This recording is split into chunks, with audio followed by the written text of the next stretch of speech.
So perfect. Let's get Yes. into it. So welcome, and I'm super excited to have you all join here today. And yeah, as I was mentioning, this is really is a super powerful workshop. There's just so much that we've been able to bring together, and I find it flows really well. It's pretty coherent, and I hope it comes across that way for you as well. Yeah, and we're working with our calendar today. And we're doing a deeper dive on your values as well. And with the intention of helping you live your best life in 2024. And our theme this year is expansion through collaboration. So for those of you who have been through the calendar a couple of times, bring to mind how you might be able to expand greater through collaboration. And all right, so let's jump into it. No, awesome, that's great. And so collaboration, that's exactly what we're doing here today, right? So we're starting with communication and cooperation, brainstorming, planning, connection, discussion, teamwork, skills, support, trust, and mission. So we're going to be working with that today. And now at the Lifehouse, when we talk about collaboration, not only are we speaking about collaboration between us, but we're also speaking about collaboration with the field as well. So when I speak about the field, I'm talking about the energy and information that's all around us. And you've probably experienced in your life how when you set a intention, the universe answers back. And it might happen in ways that you might not have expected, right? Um, okay. And so an example of this I just had was I had set an intention for 2024 that I wanted to take care of my teeth. Dental work was top of the list. I'd set aside a couple $1,000s to do this. I hadn't been to a dentist for about 4 years. And just as through COVID, my dentist retired, it had been a while. So, and then the next day I was talking to my mom and dad. I was making plans to go out and see them in Palm Springs. And my mom said, "Hey, do you want to come and see your dad's dentist down in Mexico?" I was like, "Oh, I don't know about that. Mexico, dentist, maybe not." But then I thought to myself, you know what? I just set an intention like yesterday, literally, around my dental care. This is a sign. So I said yes. And I won't tell you the whole story of my dental experience in Mexico, but I will tell you it was my best dental experience of my life for many reasons. It was fabulous. I had just a great time with the dentist. It was super, super affordable. And that was an example of how the field answers, right? When we set an intention, it's going to show up in our lives and not always how we might think. So don't be attached to form. Okay. All right. Attuning to the wisdom within. So our whole theme here is about attuning to your inner guru. And this is a place that so many of us might not think of going to. We think of going to the doctor, Not sure. go to the specialist. We're searching for knowledge all around us. And where I'm going to guide you is to the knowledge within. And I think that you know way more than you give yourself credit for, and especially around your health. You've been living in your body now for a number of decades, and you've experienced firsthand what works, what doesn't work, what feels good when you eat it, and what doesn't feel good. And we're going to give you time today to really identify that and get that down on paper and really start trusting your own knowledge, your own intuition. Okay, so my computer's going to be difficult. So, as we get started with 2024, it's going to be important that we first clear out 2023 because we don't want to drag 2023 into 2024. Uh, and for some of us, there's some unfinished business from 2023. We don't want to drag that, so we want to clear it. So I have a really simple clearing exercise for you. And we're going to start with this. So I want to know, what was your biggest disappointment or setback or challenge in 2023? So just write that down right now. Just have a think about that. And yeah, you're going to want a notepad here. So Have a think. What was your biggest disappointment, your setback, or biggest challenge of 2023?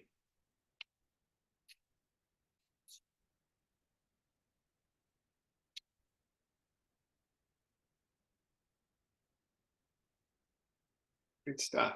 Okay, so for myself, my biggest setback was my motorcycle accident. Now, some of you might have heard about this, but I had a very unfortunate an incident. We'll call it that rather than an accident, because I really do think it was on purpose.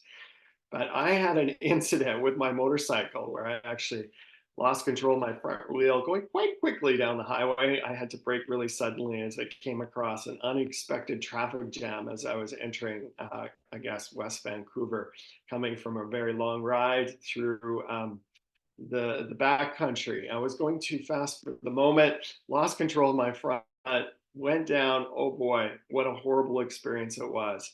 I had a pretty serious head bump and lots of road rash. I caused about $5,000 damage to my motorcycle. I had to take a week off work.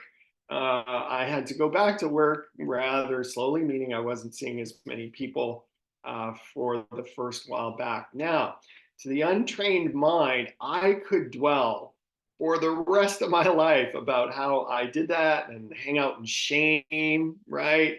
And how much this costed me and how my bike got injured and how embarrassing it was. Continue. So now, what I've learned over the years is that every problem carries an equal part opportunity. Okay. And what we really see as being a setback from another perspective, there's actually something that there was there to be gained from, right? So follow me here. This motorcycle accident, it forced me to take a full week off. Well, first off, I don't know when the last time was that I did that. Okay. And during this week, I really could do nothing else but sit, lie, and meditate and focus entirely on my own healing. I've never done that before. Now, during that time, I got into a deep, deep meditative state. And I was able to access and connect to the field, to the energy around me, and utilize that energy for my own personal healing. I'd never done that before to this degree, maybe a tenth to the degree that I had. But I just basically opened the floodgates between me and source. And I was vibrating with energy, with healing force for like a week long. It was one of my, I'd say, top three spiritual experiences, is what opened up through that.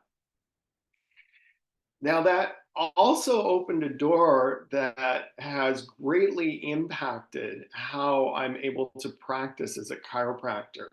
See, before then, I really had a grasp of innate, our inner healer, and helping people tap into their innate. But now I have this new door open around how there's all this energy around us that we can also access for our own healing. And I would have never gotten there without that motorcycle incident. So we can just advance the slide, Heather. So how did this serve you, support you, and make you stronger? Holy cow. My motorcycle incident, what I thought was actually an accident, was totally on purpose. It has been one of the greatest teachers of my life. It's made me a far better chiropractor. It's really shown me the potential of my body and our bodies to heal. Now, was that worth the $5,000 motorcycle repair job? 100 times, for sure, 100%. Okay, so let's look at your problem now. Okay, your setback of 2023. And I'd like to know, how did this serve you? How did it support you? How did it make you stronger? And we're going to take just a couple of minutes here. And please just write this down now. So look at your setback. How did this serve you? How did it support you? How did it make you stronger?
Okay, excellent.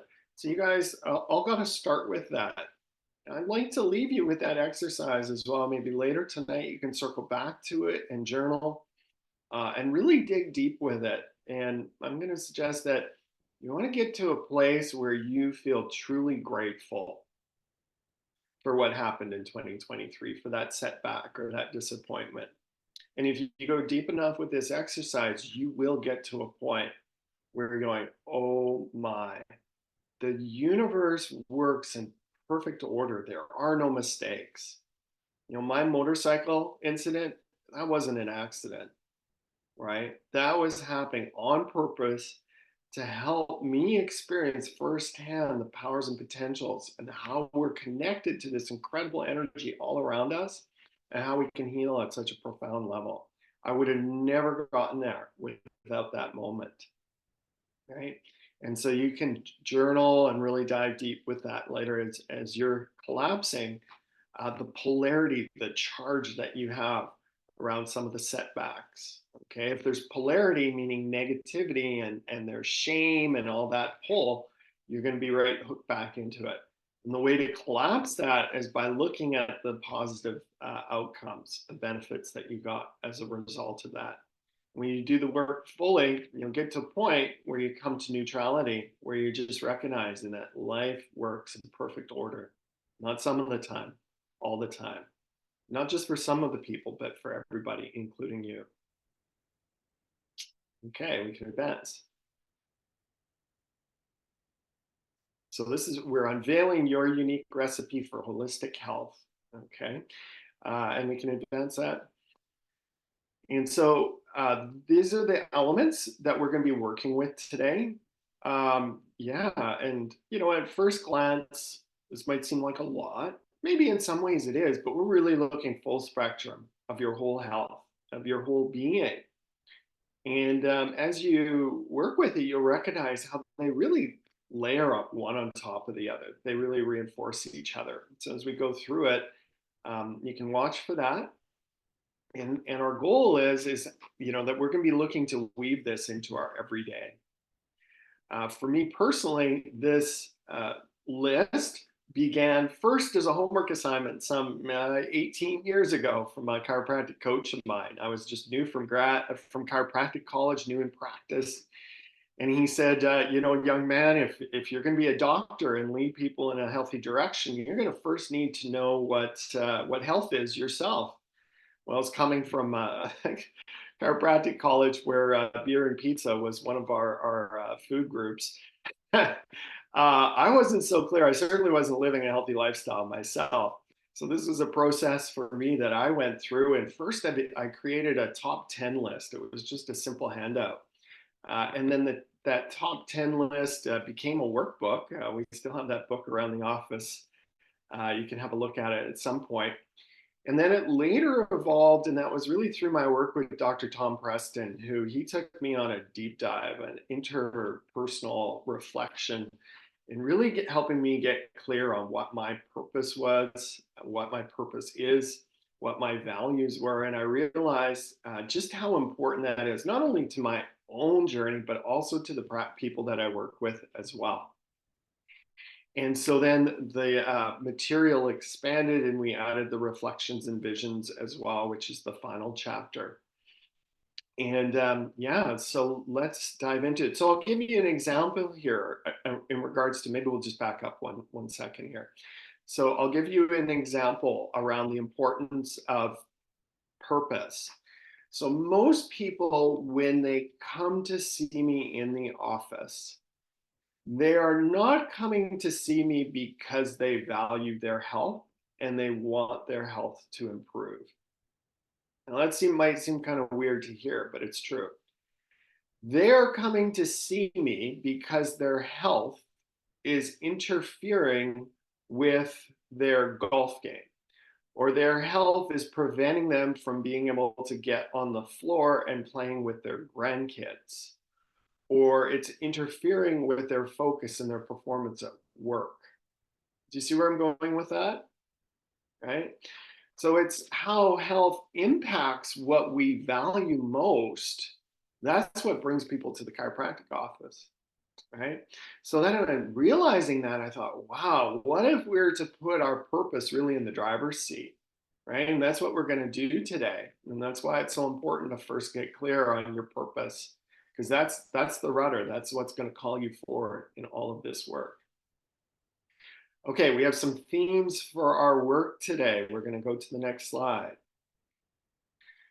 So these are the four pillars of our work, of the inner guru work. It's rooted in love.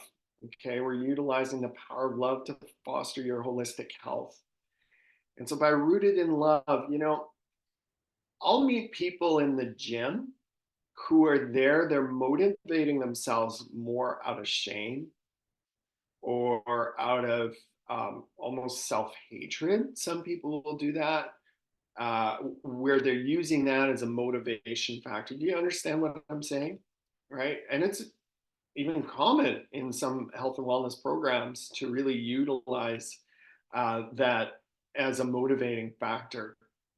And I'll tell you, the health outcomes, the health benefits, whether you're in the gym because it's a healthy expression of loving yourself versus that you're so ashamed of your body and you're embarrassed and you need to do something about it, the benefits are going to be totally different, right? Whether we're moving towards something or moving away from something will take us in a very different direction. We're encouraging you to move towards something. Use love as your motivating factor. And personal sovereignty. So we're empowering you to take your health into your own hands, right? This is, rather than being dependent on an outside force, we're giving you the tools and resources here for you to really create the structures in your life to help you live your ideal holistic life. Interactive structures, we just talked on that, and then the holistic nature. And so as we work with this, you'll see this is very full spectrum, wide spectrum. We'll just skip over the next slide. I'd like to just speed things up. So why are you here today? That's my first question. Why are you here today?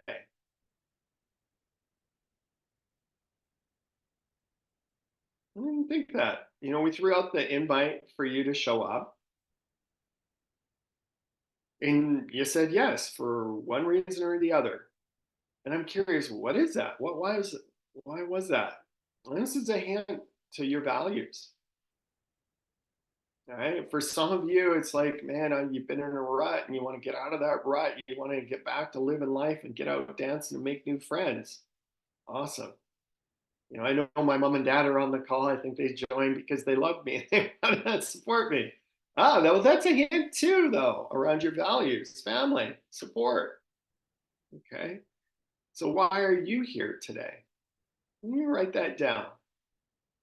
We're just kind of stirring the pot right now as we enter into the world of values and what's important to you. Okay, we can move forward. So please write that down, top of mind. Why are you here? Okay, so we're going to go into the calendar now. January, this is our first chapter, our first building block in building our holistic wellness practices. All right, this is our labyrinth in our backyard, and one of our key players, the Lifehouse, Dawn. What a great picture, eh? And so speaks to January. Heather questions whether she called in the snow this year with this picture, but anyways, okay, we can move forward. All right, your why is your purpose. Okay, and your top value is your purpose, to be clear on that. Okay, what you value most really is your purpose. And this is your why in your life. Uncovering your why is uncovering your purpose, your direction, and adds meaning to your life. Your values are those things you do and enjoy the most in your spare time, what you love talking about, what you choose to invest your extra money in, and often are things that you have pictures or momentums of around your home and workplace. This is what you value most and are as unique to each individual as fingerprints. Linking your health to your core values is a powerful way for more authenticity, providing more effortless follow through. Okay, so for a lot of folks, when we start talking about values, they'll respond in uh, speaking about ideals, meaning they have ideals about how they should live their life. Okay. And if you ever catch yourself using the word should, that is a red alert, red alert, red alert. Those aren't your values. Those are things that you think are your values or should be your values. Okay, it's true. So you've adopted those through your culture, through your family, through your society, and you've adopted ideas or ideals, integrity or hard work ethic or whatever, things of that nature that you think you should be. Okay, that's not where we're going here. We're speaking to the things that are more authentic, ingrained in you. And I'll tell you, when we are looking at our values, sometimes they can be somewhat difficult to identify in that they are so intrinsic to us that sometimes they're hard to see. You know the old saying, you can't see the forest for the trees, right? You are in your life. Your values are you. They're who you are. They're all around you. And sometimes it's kind of hard to see ourselves, right? I remember when I first did the values determinant questionnaire with Dr. Tom, and I was doing the if I only had 1 year to live exercise. And if I only had 1 day to live, what would I do? I think some of you did that exercise. What a powerful exercise to do. And then I went through it and I was pulling from there what I saw were my top values. Oh, and I had some good ones. It was like spiritual enlightenment and, all these different things, really personal sovereignty and all these big words, right? And it took Dr. Tom actually reading through my answers to stop and go, Norm, you're missing something here. Right? And I was like, well, what's that, Tom? And he said, family. I went, oh, yeah, well, family. Yeah, of course, family. Right. And it was in each of my answers, if I only had 1 year to live, if I only had 1 day to live, it was all I was like doing what I was doing, but with my family. Right. But I had skipped over that. I didn't identify, I hadn't tracked that. But it just seemed so obvious to me that if I only had 1 day to live, of course, well, I would live it with my family, right? I do all these great things. And how I was in Hawaii, my dream day is fantastic. I'm in Hawaii and, and motorcycle, and there's a rock concert with Eddie Vedder and Pearl Jam, and, and of course, I love to serve. So chiropractic tables are there, and I have the opportunity to adjust my family and adjust Eddie Vedder, right? And and so it really paints this picture of who Norm is. But the piece that I was missing in all of that was family, because it was just so. It was like, well, yeah, of course my family is going to be there. If I only have 1 day to live, well, I'm going to have it with my family, right? But it took an outside person reading my answers to actually see that. So as you're going through this work, I encourage you can look from a more objective perspective, or perhaps you could even ask a friend or a partner to read through your answers. And the way I do it is I go through and I highlight the key words, the key themes. Okay, when the why is big enough, the house take care of themselves. And it took me a number of years to really get the depth of this quote. I've heard this a number of times. When the why is big enough, the hows take care of themselves. Most people focus more on the hows and trying to figure out the hows. Right? The truth is, we need to spend more time on the why. The why is your purpose. This is why you're doing it in the first place. Why do you want to get healthy? Why is this important to you to show up in this program here today? What is it that you're up to? What do you want more of in your life? Right? Very good. Okay, we can move forward. Before we do, I'm just going to say that there's some really awesome whys in the chat bar. So way to go. Good to engage everybody and keep it up. Oh, thank you. That is awesome. You guys are taking initiative. I'll tell you, you will get twice as much out of today's program if you're participating, putting notes in the chat bar as you're realizing today is a participatory day. Please do. This is not watching TV, right? We don't want to just have a jacuzzi type experience where you sit in the jacuzzi for 2 hours and feel good about yourself and then go back to your life. No, this is participatory.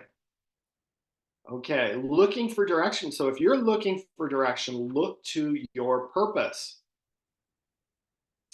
All right, your purpose is your rudder. If you're ever off track, it's like, okay, well, what's my top value? Okay, well, for me, health, that's one of my top values. Okay, cool. And I just turn to that. If I have a free 10 minutes, okay, well, what can I do with my 10 minutes to take care of my health? Boom, on purpose, direction, right? Rather than, oh, what was it? Well, I got 10 minutes. What should I do? I don't know. I'm so confused. I don't know what I should do. I'm so confused. Oh, low energy. I just feel so bored with my life. I'm in such a rut, right? No, it's like this here. This is what I've written, and I have this in a few places in my life, and this is an outline of my top values, right? And I have that sitting around to remind me of what's important, right? And whenever I have spare time, I just go to my values and I say, okay, how can I lean into those values? And it makes things so simple. Then we're not having to decide every day what we need to do with our time and our energy and our money. Now, if you're looking for energy, look to your passion. Okay, so passion is a little bit different than purpose. Purpose is more directional, it gives us direction. Okay, it's more masculine. Whereas passion, that's more the juice, the energy, the flow. Right? And so if you're feeling blase, what is it that's your passion? What gives you juice? You know, for me, music is one of my passions. It was my first love in life, was music. You can ask my mom and dad and tell great stories of me doing lip syncing to Corey Hart, right? I wear my sunglasses at night so I can, right? And if I'm like just having a really low energy day, I just throw some music on in the place. And I'll be honest with you, my stereo last year, it wasn't played often enough. And that was one of my New Year's resolutions this year was more music, more passion.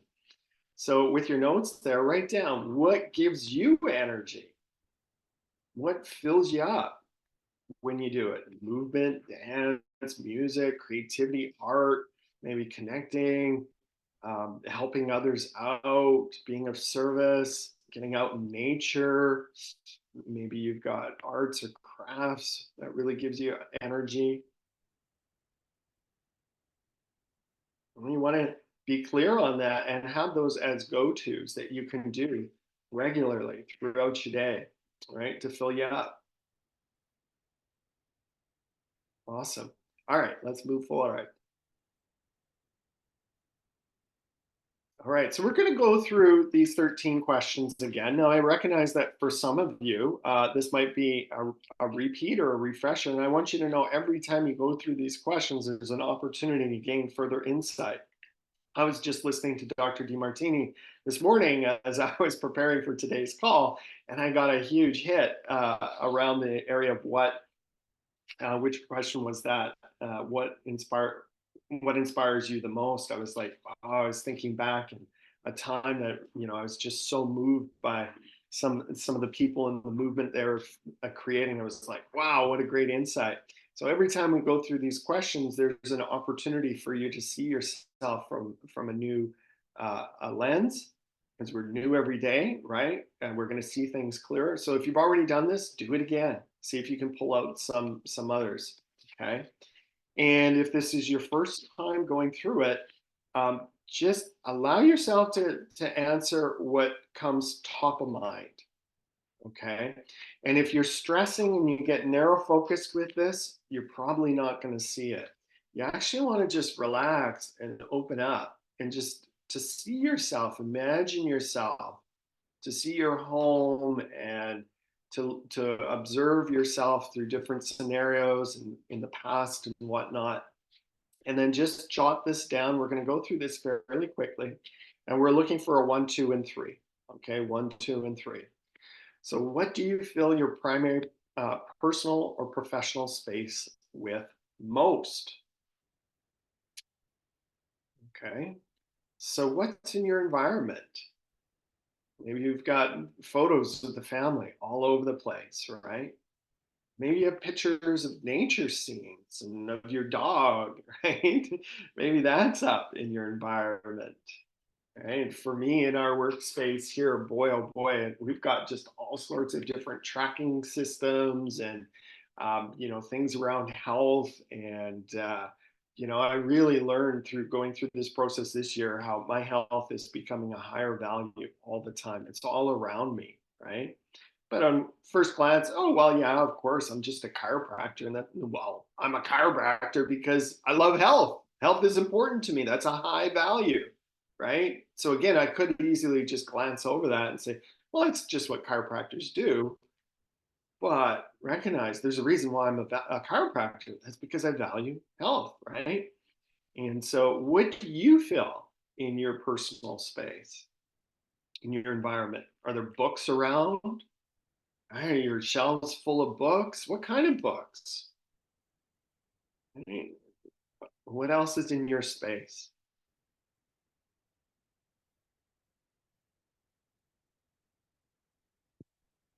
Okay, next question. Number two, how do you spend your time first, second, and third most when you awake? Good question. When you first wake up,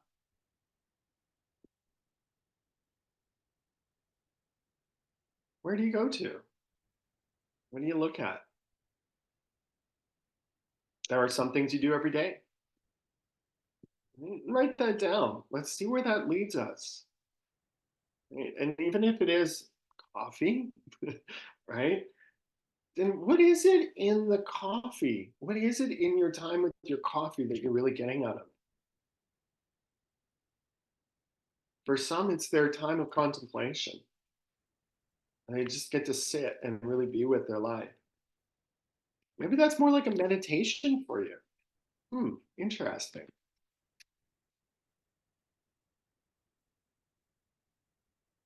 And notice how those things, you don't have to remind yourself to do them, right? You don't have to be like, oh, I got to hire a coach to remember me, remind me to do this every morning. It's like, no, I just do it. Those are the things we want to pull out from this. Okay, so one, two, and three. What do you do when you first wake up? Okay, we can move forward.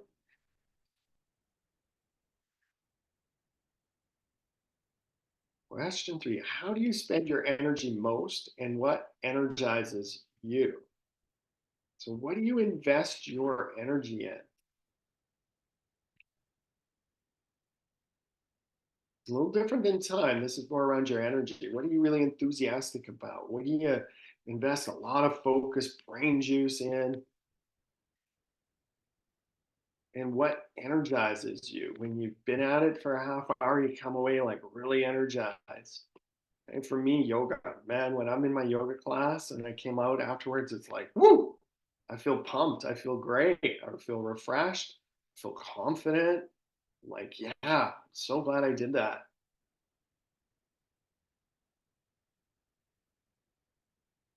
So, what energizes you? Maybe it's being around other people, right? Maybe it's solitude time, time in nature. What energizes you? Okay, jot it down. One, two, and three. We're not looking for perfection here. This is brainstorming. Just get your ideas down. Very good. Okay, let's move forward. Question four. What do you spend your money on the most? Right? There are some things that you have money for. You think nothing of spending money on it. Then there are other things where it's like, no, I don't have the money. I'm broke. I don't have money. No, I don't have money. Right. For me, I invested a lot of money last year on personal growth and development, on my professional skills. I flew down to the States 3 times, out to Ottawa once. I did what, 5 different top tier network chiropractic workshops. That was however many $10,000 plus to go to all that. I didn't, that is something I had money for. I didn't question it, right? But then I drive a 2006 Acura TL, which would probably sell for about $2,500, right? I think most of you on the call have a car that's more expensive than mine, right? So you can see very quickly where my values are. I value my professional growth and development, my skills, way more than what car I drive, right?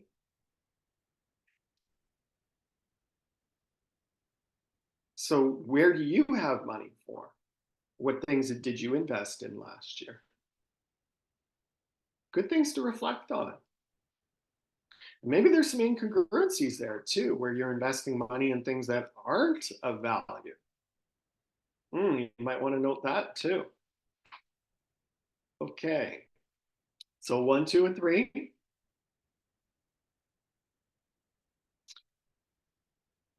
Okay, so where are you organized and ordered the most?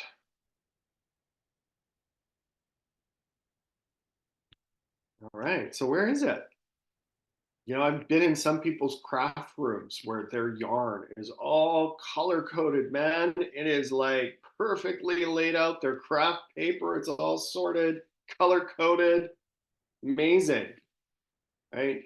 My CD collection, all alphabetized, right? I have about 300 different CDs, all alphabetized, easy for me to find. Heather Lynn helps out with that. Heather Lynn loves to help me, which is a hint around Heather's values.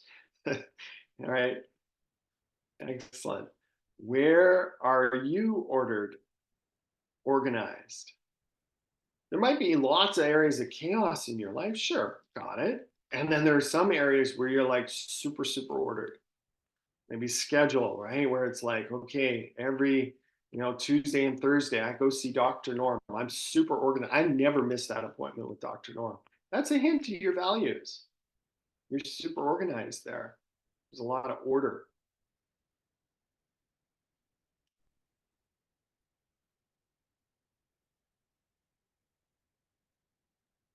For me, one of my values is my cryptocurrencies investments.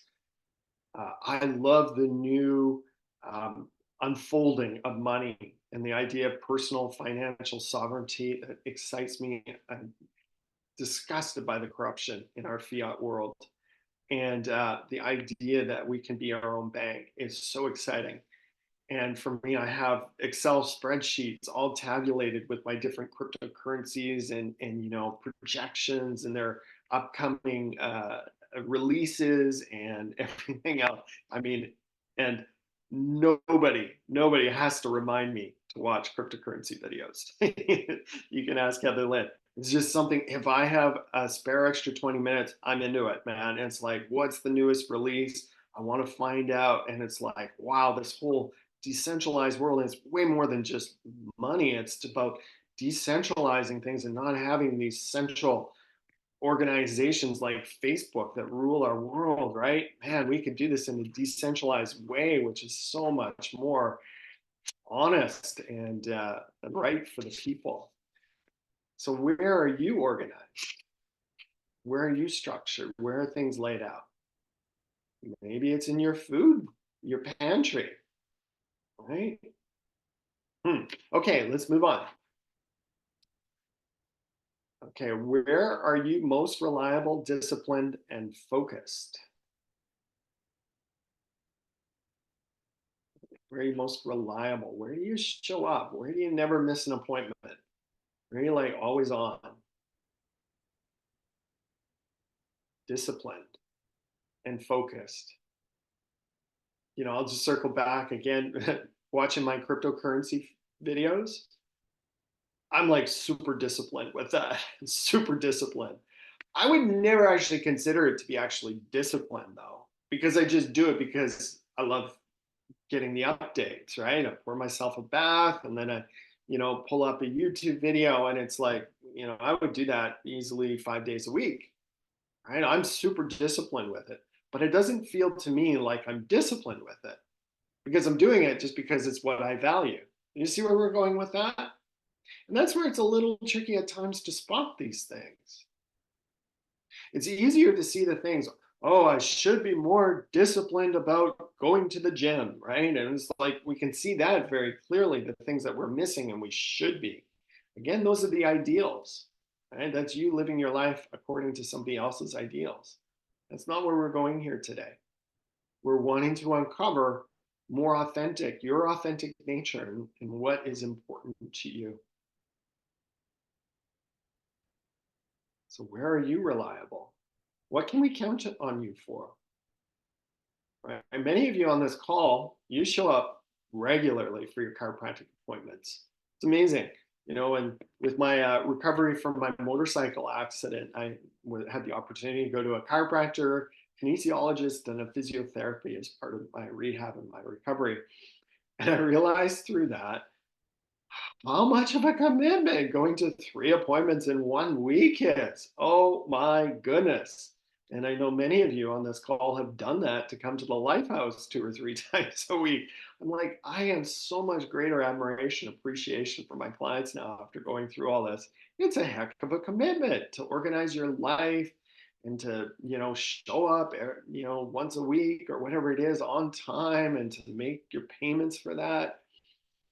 You're committed there, guys. Lots of you are.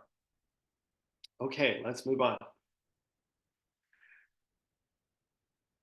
What do you inwardly think about most? Mm.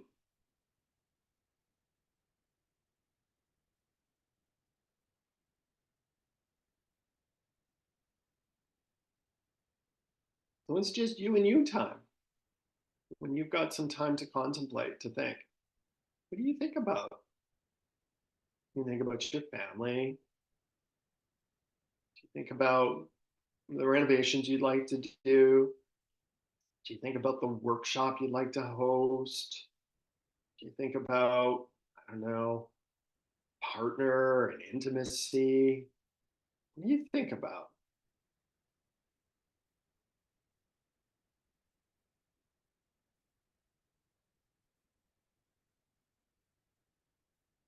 Okay.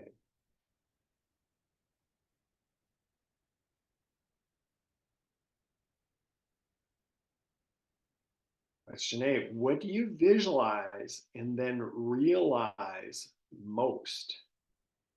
Okay, this is a really cool question. I love where Dr. DeMartini is going with this because we can visualize on things that are actually more of a fantasy, that are so way out there that have no, aren't rooted in any sort of realization or reality. Okay. For instance, I love hockey. I love hockey. My favorite hockey team's the Edmonton Oilers. I think Leon Draisaitl's the world's greatest hockey player. Connor McDavid's pretty good too. I love hockey. Now, I could visualize all day, every day about me, Norm, 48-year-old Norm, being an NHL hockey player, right? I could visualize, I could fantasize about that all day long. Am I realizing that? Am I any closer to getting into the NHL? Is it likely that I'm going to get into the NHL? No, not at all. Okay. Going through these questions for me this time, I took some time with that. And it's like, what am I realizing?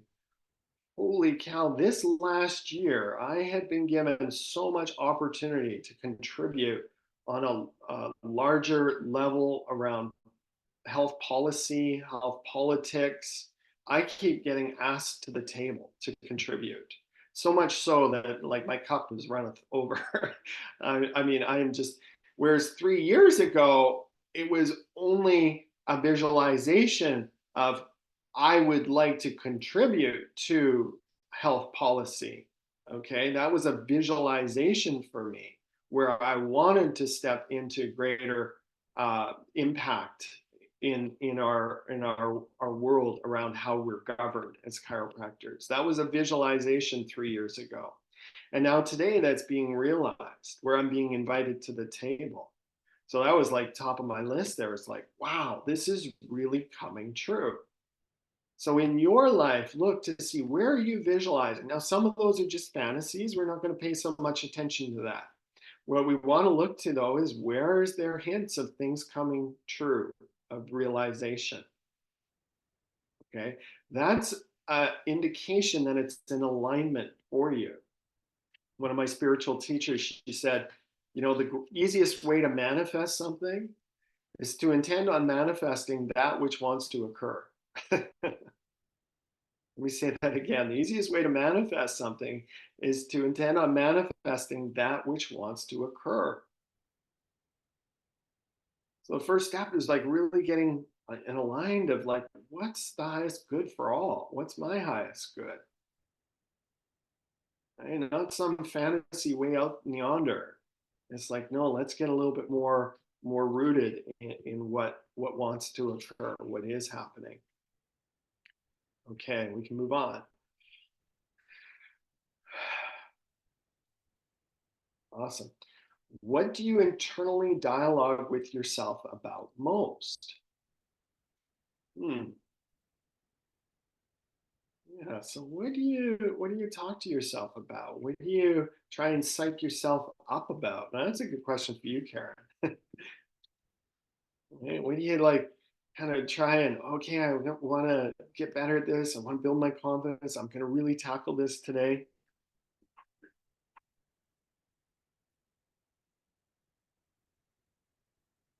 Again, one, two, and three.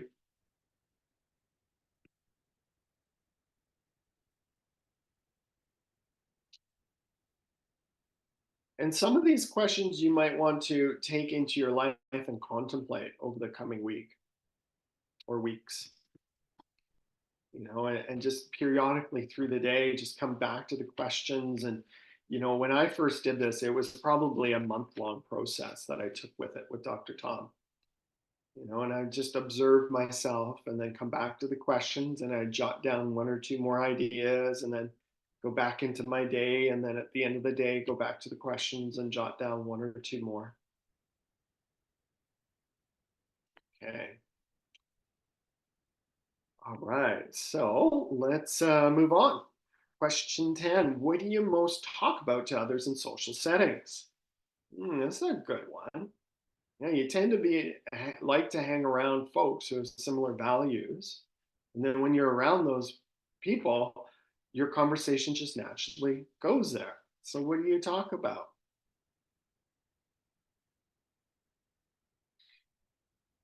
For some of you, it's your family. It would be easy to say, oh, but everybody talks about their family. Yeah, maybe. I don't know if everybody does. Right?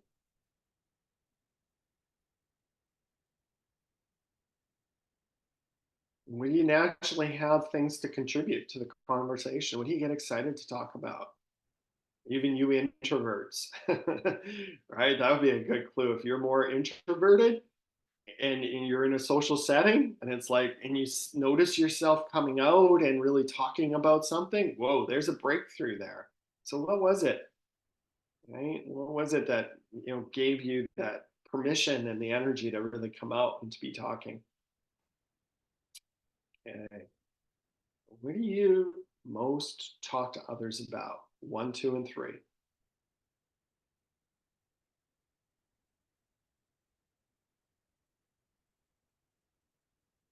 Hey, great work in the chat bar, everyone. I love it. What inspires you most?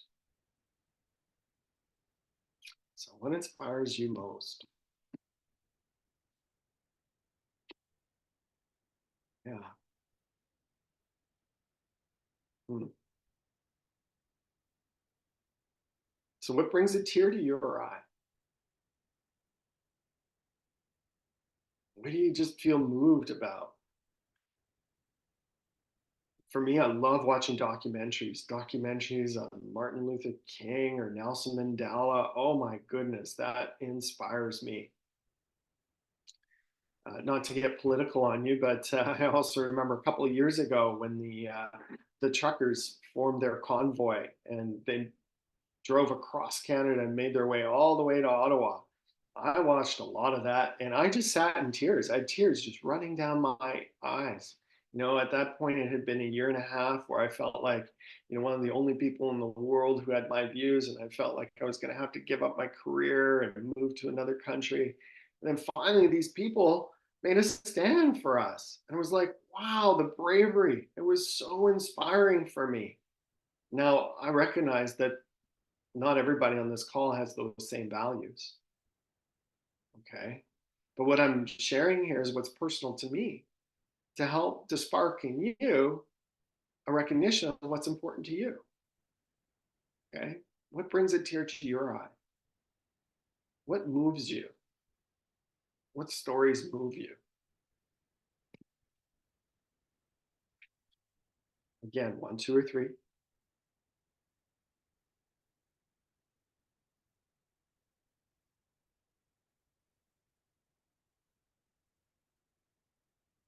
Excellent. Okay, what are your most consistent long-term goals that are coming true? Hmm.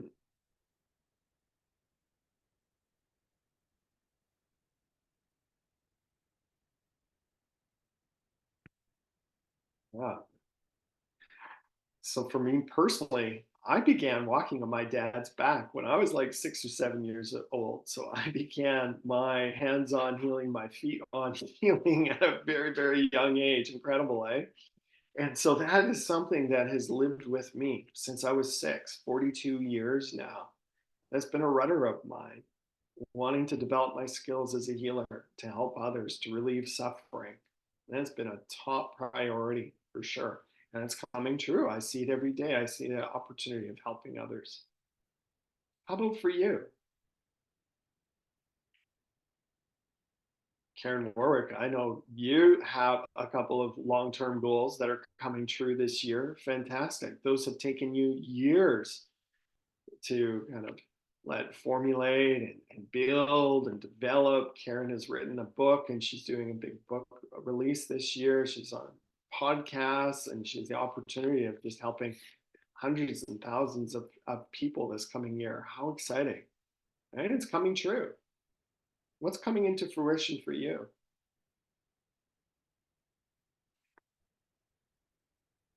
Okay. And as we're going through this, I'm talking bigger picture stuff. Some of it's smaller picture stuff too. I saw on drinking water, right? For some people, it's coming true. Karen's really drinking more water. She is. Yeah. Right. There it is. Awesome. Fantastic. And so it can be just these smaller things too, right, folks? Like, hey, I'm making some changes in regards to my health. Right? I'm drinking more water. Awesome. All right. Next question. What do you love learning, reading, studying, or listening about most? Hmm. Give you a hint with this question here. When you're doing it, it's not even going to really feel like you're studying, probably. Okay, not like a student, but more like, well, this is just who I love reading about angels. I have this big book on angels, and I know all the archangels' names, and I just love reading this book. Now, when you're doing that, you're probably not thinking that you're like studying about angels, right? But it's just something you love doing. Or maybe it's about plants and gardening, right? But when you do it, again, it's just a natural expression of yourself. It just comes from within.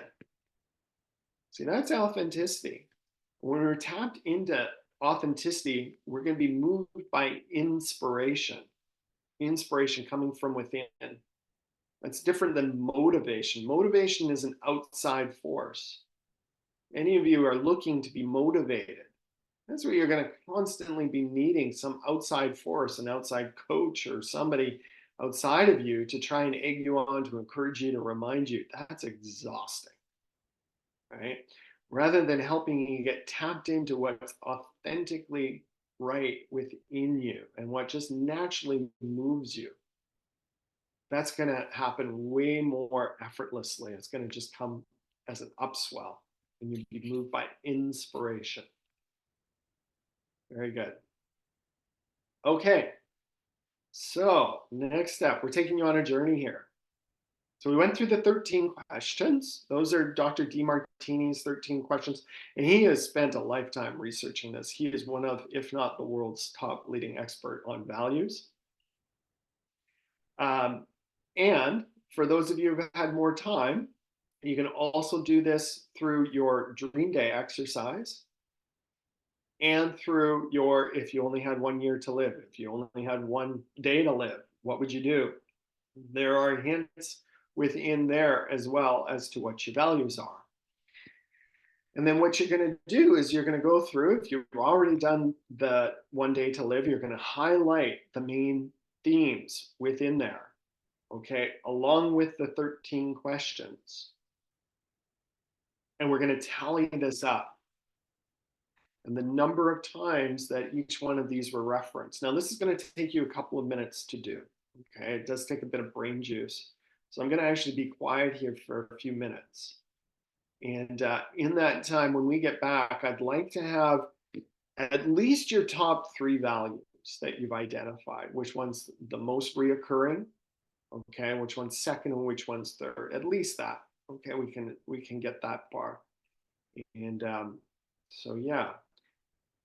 And I will say with this too, look at it not necessarily just the words that are being used, but rather the themes. Okay? See them almost as like a signature energy. For instance, for me, my value around health really is, and I use 3 words or 3 groups to explain this: self-care, personal growth, and spirituality. For me, that's what health is my own self-care, my personal growth, and spirituality. I bring those 3 together, and that really defines what health is to me.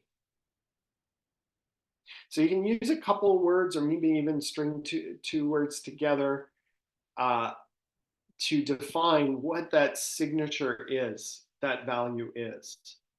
Okay, and we're looking for it unique to you in your own language. How would you define that? You know, if it's family, is it just family, or is it just your immediate blood family, or does it include friends who are really kind of like family too?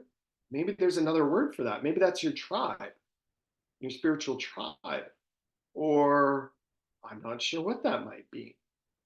Do you see where I'm going with that? Okay, so you're going to find words to describe now these different values, these different groups.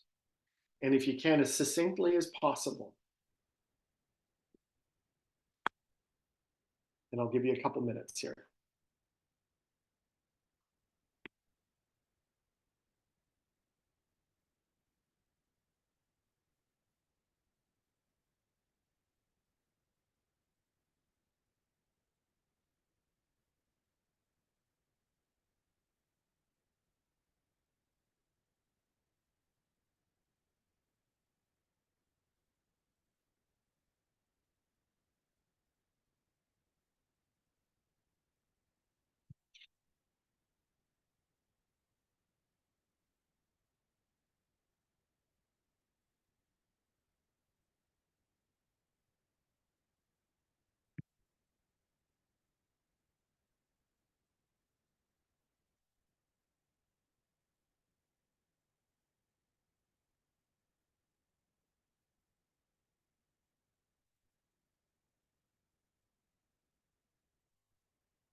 Nice.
Okay, we're going to give you just another 30 seconds with this. And again, with the intention that we at least have your 1, 2, and 3 of your top values.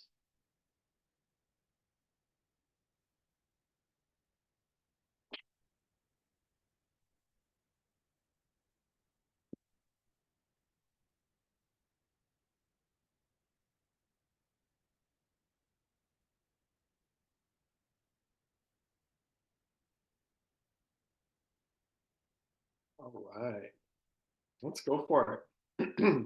So now, next step. Now we're going to go through a prioritization exercise, a hierarchy of your values. We're going to create a hierarchy. And so, what we're going to do, if you have 1, 2, and 3, let's just work with 1, 2, and 3. And what I'd like you to do is to look at number 3 and number 2. And you're going to ask if you only could have one of them, if you could only have number 3 or number 2, one or the other. So you could only have friends and family, if that was your number 3. And then number 2 was your, let's say, spiritual growth. You can only pick one or the other. This is a ridiculously hard question. Okay. You only could have one. So you're going to have your spiritual growth. You're going to be on an onward spiral, a growth of evolution and spiritual ascension, that one. Or, and you're never going to see your family, no more family. Okay. Or you can have quality time with friends and family all around. You've got that value filled, but you can't do your spiritual growth. Ouch, that's tough. One or the other. So I'm going to ask you to go back through your list. First, do 3 versus 2. Okay, and you're going to figure out which one is a higher priority. If you only could have one, 3 or 2, which one would you pick?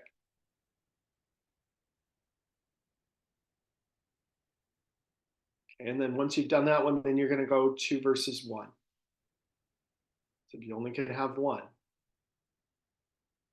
which one would it be? And what you're going to be left with is your top value that you know you couldn't live without, that you'd be willing to sacrifice or give up the rest of your values. This is my top priority. And then you'll have your number 2 and number 3 from there.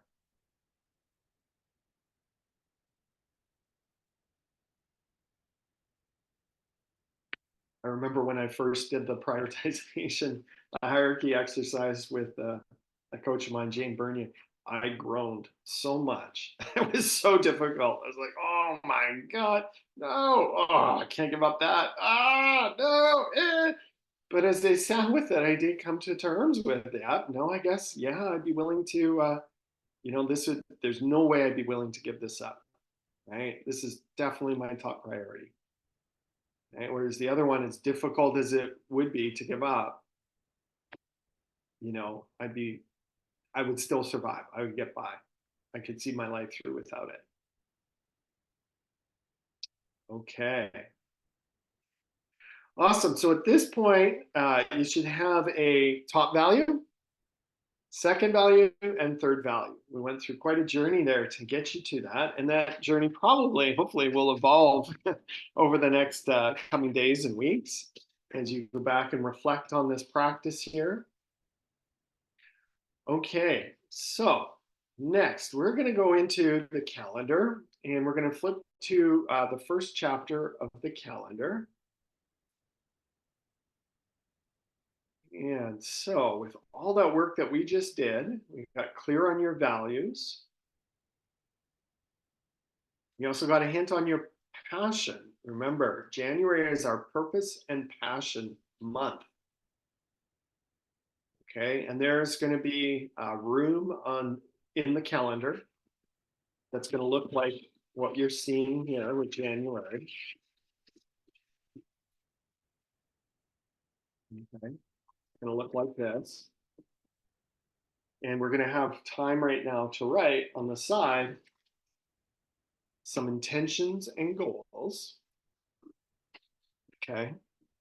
So intentions and goals. So goals are a bit more definitive. Okay. We're wanting to define a goal so that you know when you've reached it that you can go check. I reached it. I hit my goal. So it's objective. Whereas an intention is really setting the energy, setting the intention. So you're setting in motion, you're declaring it. This is a priority for me. This is my intention this month. Okay. And we're thinking specifically in regards to our purpose and our passion. So you just got clear on your top values, which is your purpose. I'm going to hint around your passion. We spoke about what gives you the most energy. So now we're going to give you an opportunity to tune into your inner guru. So tune into your inner wisdom. And let's get clear. What is your intention around your purpose and your passion? What are your goals?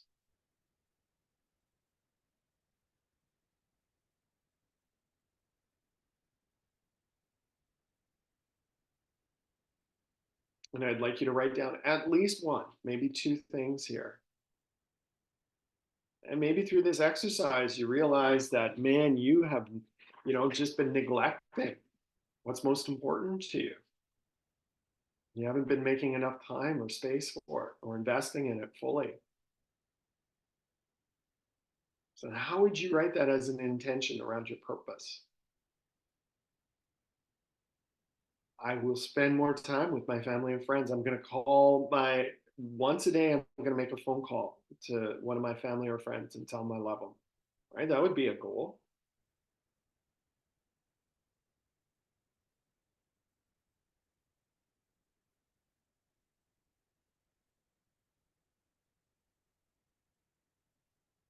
And with your goals, you want them to be a challenge enough that it's going to stretch you and it's going to require you to really apply yourself. Okay. But not too far. If the goal's too far outside yourself, you're going to feel overwhelmed and then you won't follow through. Okay. So your goal wants to be just enough where it feels, whoa, that's kind of scary. Wow, that's going to really call me forward. Okay. The goal wants to be challenging enough that it's going to stretch you,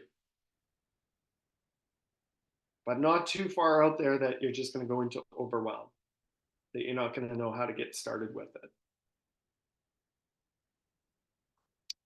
Okay, strategies and resources. This is such a great question here. So strategies are things that we know we can do, practices we can do to fulfill the intentions and goals for this month. Okay.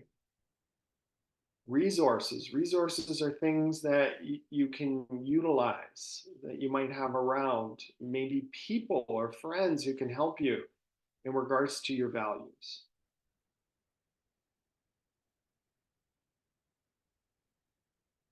So what are some strategies or resources that you have in your life that can help you fulfill your intentions and goals that you just set in regards to your purpose and passion?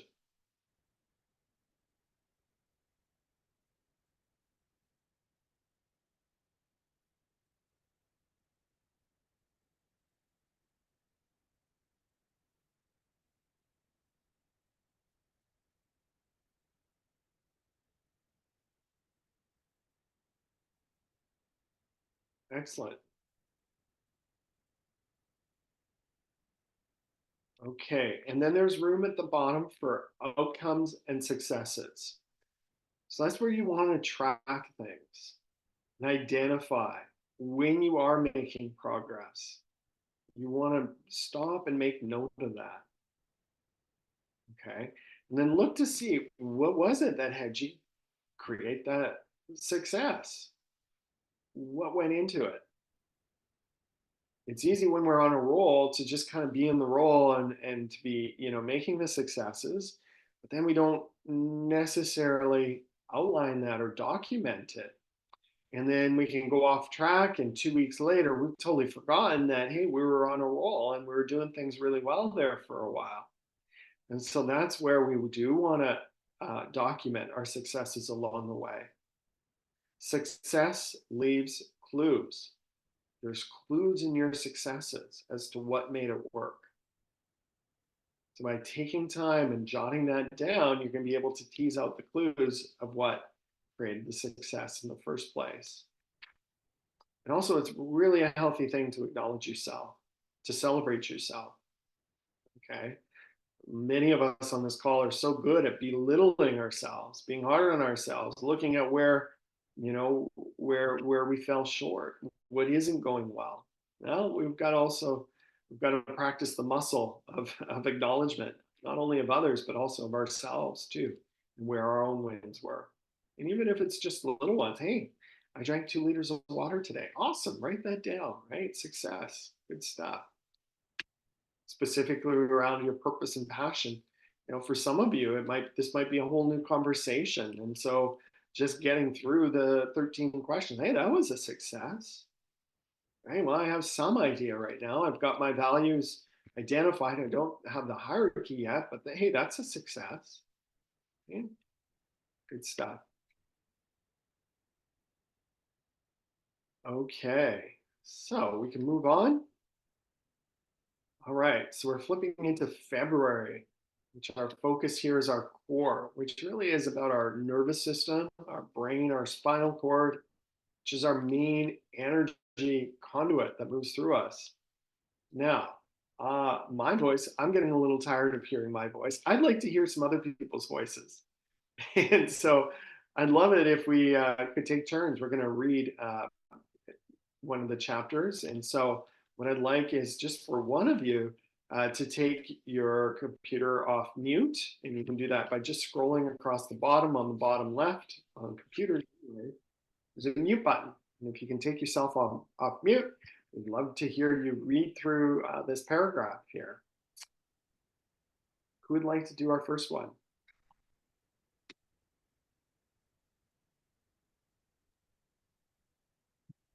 Thank I'll you, start. Wendy. Okay. The nerve system is what's on the screen, is what you're wanting to be read? Yeah. Okay. The nerve system is the master control system of the body.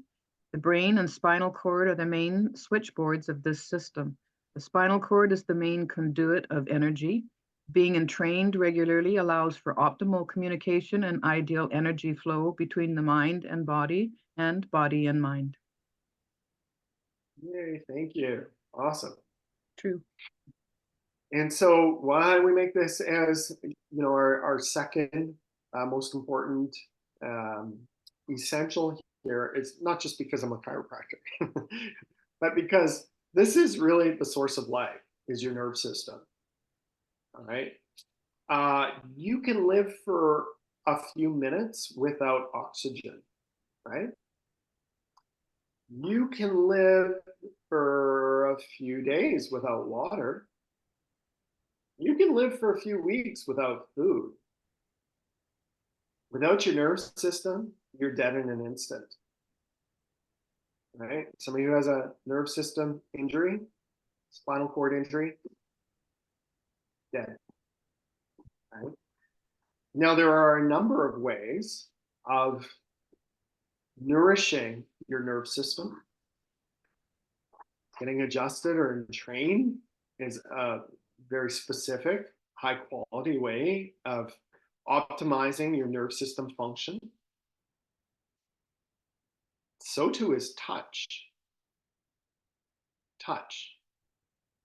Every time there's a hug, a handshake, an embrace, your nerve system is being nourished.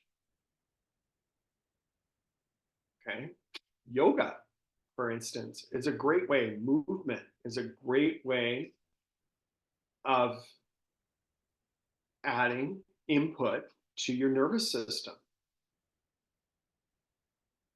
80% of all the activity that occurs in your brain is generated through your spinal cord. 80%. That's phenomenal. So when we're talking about brain health, and there's been a lot of talk around brain health in regards to dementia and Alzheimer's and whatnot. Top of the list as far as solutions for that is activity, movement, moving the spine, dance, yoga, things of that nature, chiropractic care, touch. Right? We know that a baby who doesn't get enough touch, enough love, what happens with them is a phenomenon called failure to thrive. That the baby doesn't grow up as tall, as strong, as smart as a baby who does get the appropriate touch. Now, that's true also with our seniors as well. We actually saw that through COVID as well. With so much isolation, and we didn't get enough physical contact. Our nervous system wasn't fed. Okay? So this is paramount, our nervous system. And really, our nervous system is what feeds the information and energy to all of our other organ systems. And so it truly is paramount. Okay, we're going to flip forward. Okay, so now we're going to tune into your inner guru. And I want you to imagine just for a second, imagine your core, your nervous system functioning optimally. Energy is flowing up and down your spine with ease. You're feeling totally tapped in and tuned in to your innate, to your inner wisdom, to the energy within. Okay, imagine yourself there. Rather than seeing yourself from where you are trying to get there, let's just go there. Let's imagine yourself there. That you have this incredible nerve system already dialed in. Okay, and now let's look to see what is it that you're up to? How are you nourishing your nervous system? All right, now we'd like to document this. So what are some intentions and goals that you see around your core?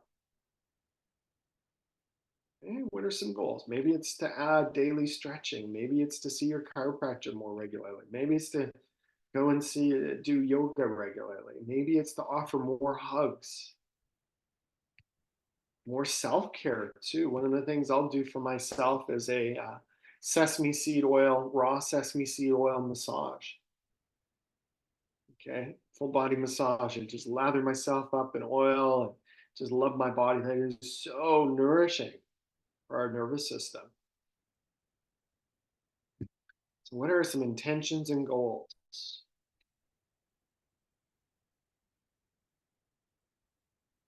Okay, and what are some strategies and resources? So strategies, things that you can do,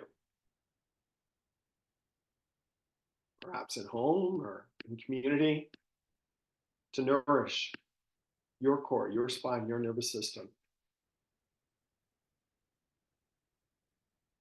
And what are resources? Well, I'd be one of them. I think for everybody on the call, I'm a resource for you, for sure. So how could you get more out of our relationship? For each one of you, you could get more from me.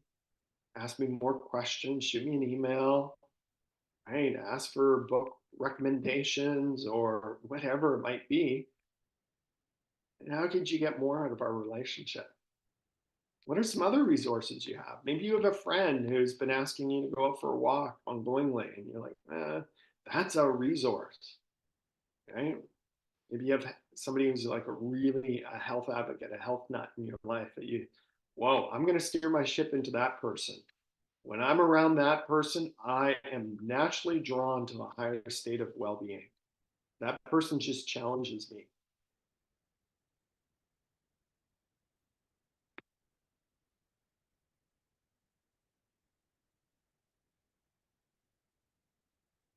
Excellent. So strategies and resources. I think you all have got a couple there. That's great. And then outcomes and successes. You want to mark that along the way. Very good. Okay, we're going to turn the page. And so here we are, nutrition and nourishment. Okay, I'm just loving this chapter that we've added. Not just nutrition. I think a lot of people know about nutrition. Heck, there's even some nutritionists on the call, but also nourishment. You can eat the same healthy meal. And if one meal is eaten in front of a TV and you're watching CBC News, your nourishment's going to be very different than if you take that same meal and you're eating it maybe in front of a candle, where you've taken time to light a candle or play some nice music, or you're around family and friends and you take time to first offer grace and give gratitude for the abundance in our lives, right? You're setting your tone in your nervous system, you're opening your body to receive the nutrition, right? Very different. Okay, so let's flip forward. And I'm wondering who has the energy ball? Who would like to read our next chapter? Just take yourself off mute, please. Just go for it. Hi, Elena.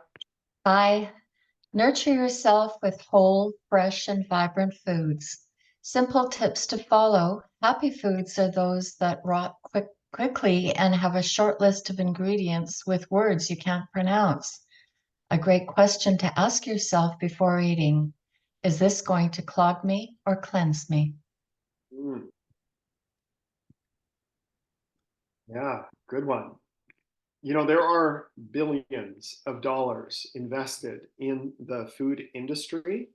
And one of their primary objectives is to fool you in thinking that foods that are not healthy are healthy. And that happens with their naming, how they name their product, how they hide ingredients in the ingredient list. I mean, the list just goes on and on and on, right? They're devious folks in the food industry. And so you've got to be eyes wide open, because you might be thinking, oh, you're eating this healthy product, right? Because, oh, the label looks so healthy and it's got pictures of fruit on it and whatnot. But then you read the back of the list of ingredients and there's 22 things in it. Well, first off, I try and not eat food products if there's a list of 22 things, right? Because if there's a list of 22 things, just recognize how much that product has been manufactured. And the more man has been involved, manufactured, man has been involved, the farther it is from its original source. The closer we can get our foods from source, from the garden, the easier they're going to be to digest and to get the nutrients. And then we're not having to digest all that gunk that they're putting in. Yeah. So reading the ingredient list, super important. I just love this question. Is this going to clog me or cleanse me? Good question, right? Awesome. Okay, so March. So, and as we look at this chapter, we're looking at nutrition and nourishment. So what are some intentions and goals that you have around nutrition and nourishment, or that you could have. I want you to just see yourself there now, eating incredibly nutritious foods, being nourished by your foods, creating your dinner experience to be totally different. So, what are some intentions? What are some goals that you can set forth?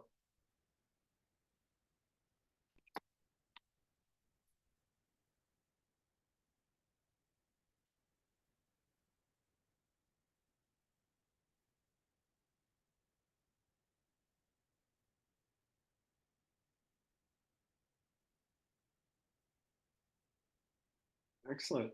And then, what are some strategies and resources? Here, I'll give you an example. One of my goals this year was to be more food sustainable. Now, we don't really have a great garden area. We have a little bit of a garden area, but it's not great. So it's like, oh man, well, I could be frustrated with that, but maybe there's another way. So I looked around my environment, and what I remembered was, oh, right, I have this really cool sprouting machine. I don't know if you've ever seen it. It's this little gadget. It's about this big and sends water up, and then it trickles down, and you have these trays to put your sprouts in. It cost me about $300, which at the time felt like, a reasonable investment. But I mean, consider that versus building a new garden or selling a house to buy a house with better garden. $300 is pretty affordable, right? And so we got the sprouter, and we had a first go at making sprouts. It didn't go so well. The sprouts got moldy. I got frustrated, didn't feel so confident about it. The sprouting machine went onto one of our shelves and kind of tucked away. That was about a year ago. And then as I was looking forward into 2024, I identified, no, I want to up level my nutrition. I want more food sustainable. I want to grow more of my own food myself. Okay. And I went, oh my goodness, of course. Well, there's this sprouting machine that I've got tucked away. Why don't I pull that out? Okay. So that's a resource, right, that I had that was tucked away in the back cupboard that I wasn't utilizing. That's a perfect resource. And I'm going to suggest that each one of you have a number of resources already in your cupboards that you're not utilizing. And again, we have so much potential within and around us that we want to actualize. So I've had 3 successful stints now of making my own sprouts. And I make this bountiful bunch of sprouts. And I think most of you realize, but sprouts are the highest nutrient available, right, and most affordable source of food that we can make. It just takes like a little bit of energy. And all I needed to figure out was I need to change the water every day or every other day to avoid the molding that I got the first time. It's just a simple mistake I made, right? But the first time I got so defeated by it, put it away. And then this time I said, no, darn it, I'm going to figure this out. So I pulled it out. Now I'm successful. Now I'm growing sprouts for me and Heather Lynn. Live sprouts that are sitting in the fridge that are costing me, I don't know, probably 50 cents every batch that I make, right? And I mean, you couldn't buy the nutrients in the grocery store that I'm making at home for 50 cents. And that's a whole week's worth of nutrients, right? And so that's a perfect resource. It's a strategy that I had. A strategy was like, no, I'm going to grow more food myself. I didn't know how, but then I put my thinking to it and it's like, wow, it's sitting right there for me. I'm going to suggest each one of you have strategies and resources in your cupboard, things that you've done in the past that worked really well that you've forgotten about, right? Or maybe people in your life who would love to share their information, who, maybe they just did the holistic nutrition course and they're wanting to have some new customers to work with, or not customers, but people to work with. That's a resource. Take them up on that offer. Right? Who else do you know in your life who has information or practices that can be shared with you? Okay, I'll be quiet for a minute. I want you to write a couple more strategies or resources. And we're looking specifically around nutrition and nourishment.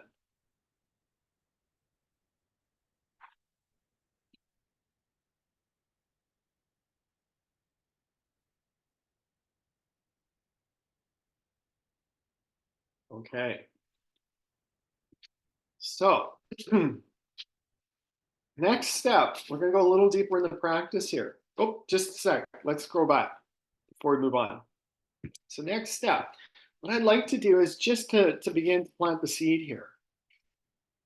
I'd like to link your wellness practices to your top value. This is going to add more motivation, more inspiration to follow through with this. Here, I'll give you an example.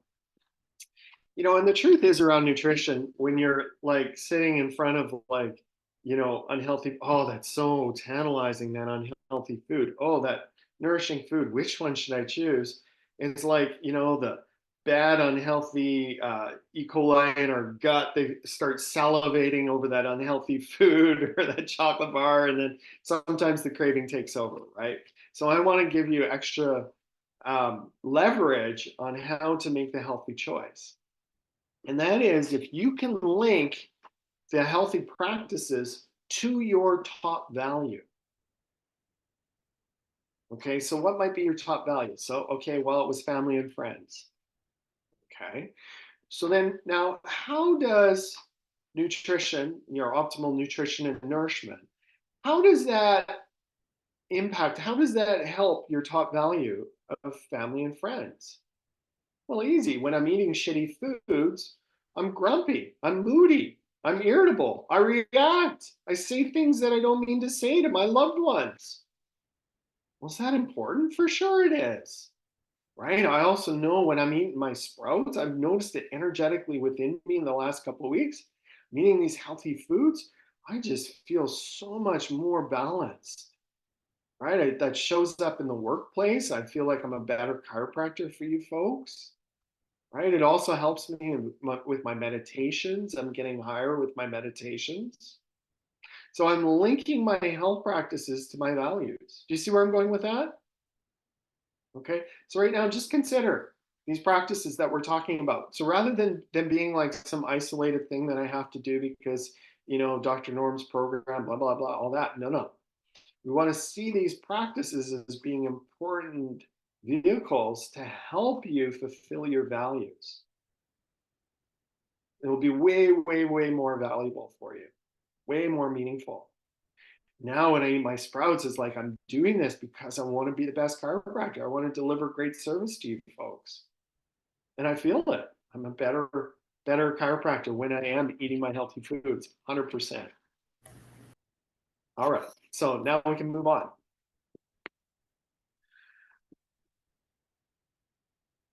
Okay, enhanced physical fitness. Awesome.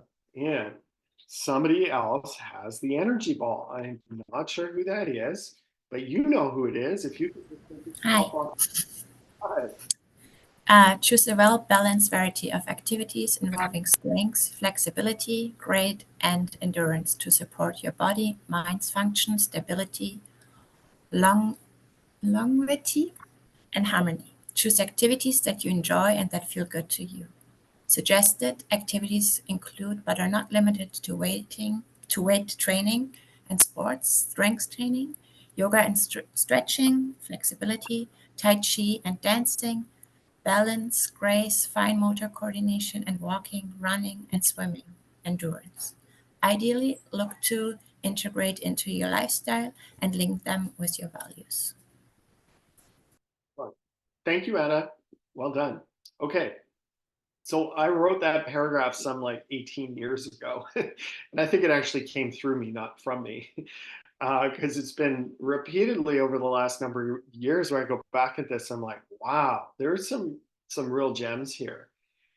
And so just to sound this out, you know, what I love about this paragraph is the wide spectrum with it, that we're looking not just at weight training, but we're also looking at flexibility. We're also looking at fine motor coordination and balance, right? And endurance. These are all really important key elements. You know, I meet tons and tons of folks in the gym and they've got muscles the size of Texas, right? And then you go to shake their hand. I don't know if you've ever had this phenomenon, but if you some of these folks have such huge muscles, but they're just the gross muscles, the big muscles, and you shake their hand and their arms almost feel rubbery. And that's because the fine motor, the smaller muscles aren't there. They haven't developed those at all. They are so prone for injury, those folks. I've also met yogis who do yoga like every day and have for the last 14 years. And then we do a postural assessment, and their spine is so horribly out of balance because what they've done is they've totally loosened, lengthened all their muscles, but they have no core strength. They have no stability. They have no strength in their body. Right? And so the optimal physical fitness requires a diversity of different practices. Okay, along with that, we've seen repeatedly in the literature how important things like dance is for the coordination, moving left, right in rhythm. It's touted as being one of the best preventions for Alzheimer's and dementia is dance. Phenomenal, right? Not so much going for a walk. Yeah, it's good, but dance is like 3 or 4 times as effective for brain health, okay, than going for a walk. Now, walk is helpful for other reasons. Great for the heart, endurance, right? Get your heart stronger. The stronger your heart is, the less it has to beat because it's a stronger muscle. So then you're not fatiguing your heart. If your heart's really weak, then it's got to beat at 80 times a minute just to survive, a regular day. Whereas a really strong heart, I have friends who the resting heart rate is at like 30 beats per minute, right? So for most of us, we're at 60. I'm at about 58. So that person, he's having to beat his heart half as much as my heart has to beat. He's an ultra athlete, that man. Incredible heart conditioning. So we're opening our eyes here to some different options around physical fitness. And we do want to find things that we truly do enjoy. If we don't, we're going to be way less likely to do them. So we've got some examples here, right? Some weight training, building some muscles, right? Then we've got flexibility, stretching, dance, tai chi, right? Endurance, walking, running. Look within your life. Maybe there's some areas there that you're very strong with and some areas that you've neglected. How can you optimize your physical fitness? So first off, intentions and goals. So what are your intentions and goals in regards to your optimal physical fitness? Where do you want to lead yourself this year?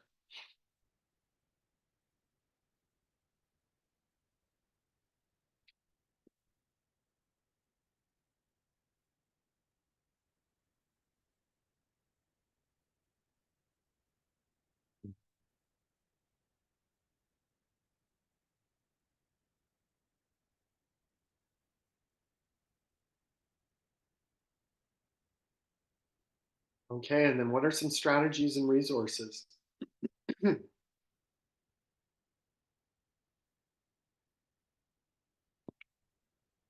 So one of the things I've learned a long time ago is that, if I have a commitment with myself to go to the gym, I may or may not go.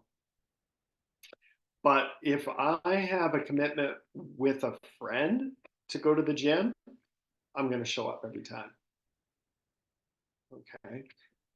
That's a resource. That's knowing how my machinery works.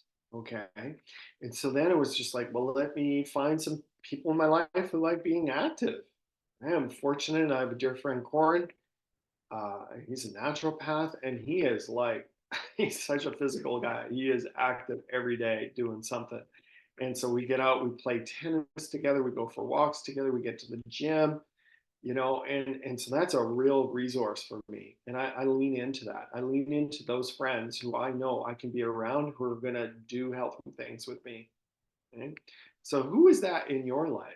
Maybe there's community groups, okay, or community activities that you can do.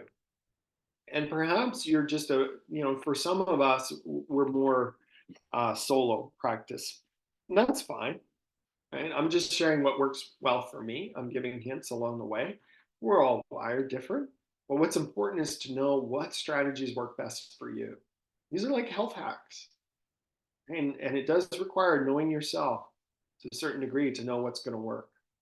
And if you don't know what works, then try something, try anything, try it, and then find out, did it work? No. Okay, try something else. Hey, that worked this time. Great, let's do more of it. Just try something else on. Try it on. It's just like going to a clothing store and you try a sweater on. Oh, it looked nice on the rack, but I got it on. It doesn't quite fit right. Well, you're not going to buy it. You're going to try something else on. Same thing here. Okay, just quit. We're brainstorming right now. We're jotting down different ideas, right? And you're really in the field here as we're going through this, and I'm sharing my myriad of different ideas, and we're all, you know, brainstorming here. Jot. You're going to get some new ideas. Jot those down. Try them out. Try them on. If it doesn't work, no problem. Just try something else. Excellent. Okay. And then again, consider with your physical fitness how that impacts your top values. Right? What's most meaningful for you in your life? Consider how physical fitness helps you there. Okay, intentional hydration. And on, I just love this photo, hey? The beautiful lavender around our labyrinth. And just before we move on, you know, one of our themes through the calendar you might have noticed is the labyrinth, right? And the labyrinth it's an ancient tool that has been used for now thousands of years. And it's a meditative tool, and it's also a metaphor for our life as well. And for those of you who've walked our labyrinth, you'll notice how at times it seems like you're moving closer to the center towards our goal. And then there's other times where it feels like, oh, I'm moving further away from the goal.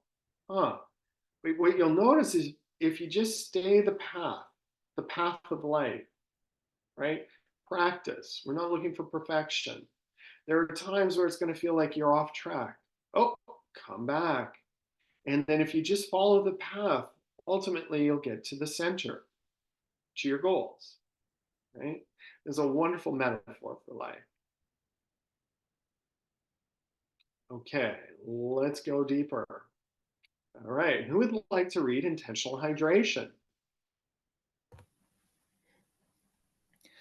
You are approximately 74% water. Bless your body with the cleansing power of water. This can be fun and easy and a great way to feel more satiated, feeling full, helping you achieve a healthy body weight. There is no consistent amount you should drink. This varies depending on your activity level, environment, temperature, humidity level, amount of direct sun exposure, and food choices. Carrying a water bottle with you allows quick and easy rehydration and acts as a gentle reminder.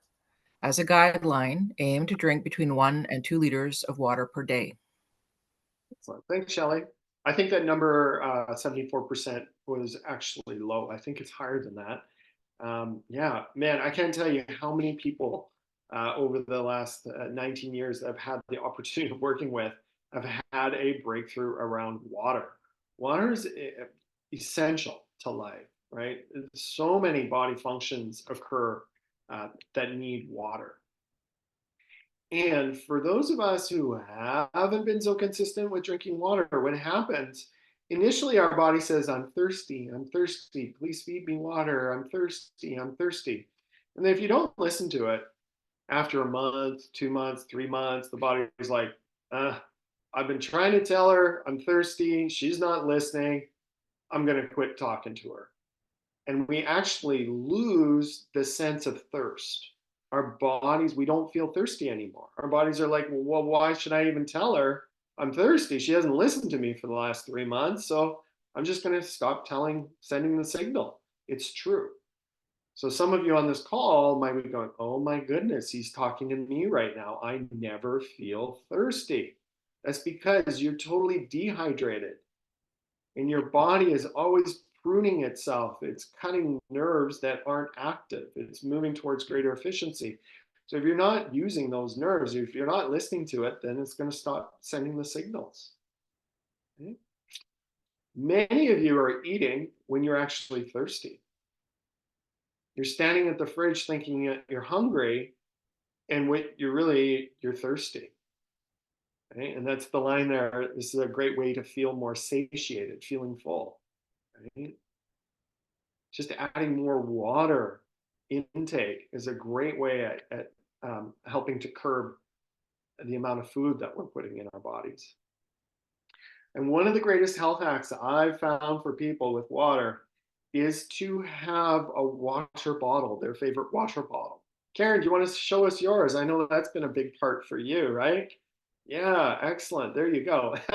I love that Karen does it in her own style. She's got this beautiful, like a snifter glass, a brandy glass that she drinks it out of, right? Fantastic. I love it. I love it. It's just totally fun, right? Other people will do it out of, they go out and they get a really nice water bottle, or they make a game out of it where they fill a 2-liter pitcher and they put that on the counter and they know that they need to drink that pitcher throughout the day, right?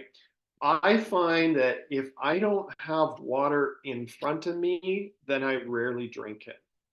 And if you look around my environment, I have these glasses all over the place. I have them at my workstation, in the office, at my desk here. We have a big water filter that's sitting in the kitchen for me to look at all day, right?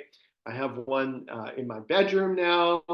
A new strategy that I'm implementing this year is to have one on my nightstand as well, to add some water first thing in the morning when I wake up. These are all great strategies. They're health hacks, right? So let's move forward.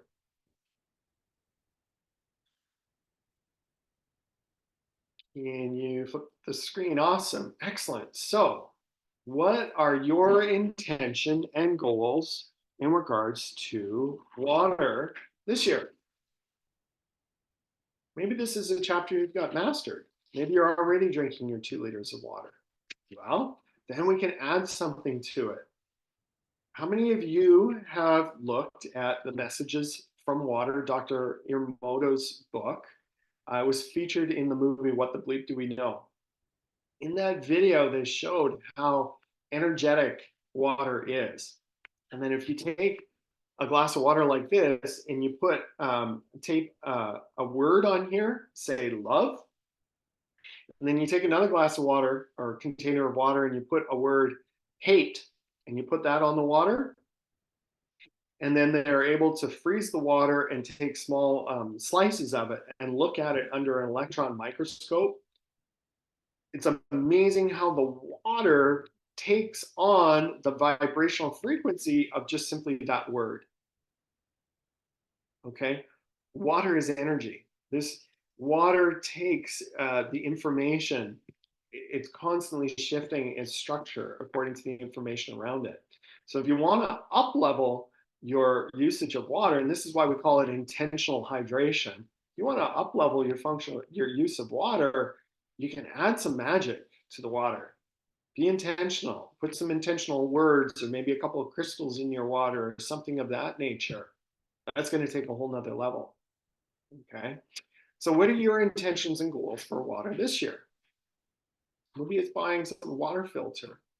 One of my goals is to put a filter on our shower heads to clean the water that's coming onto my body, not so much what I'm drinking, but what I'm putting on my body to clean the water there. Great.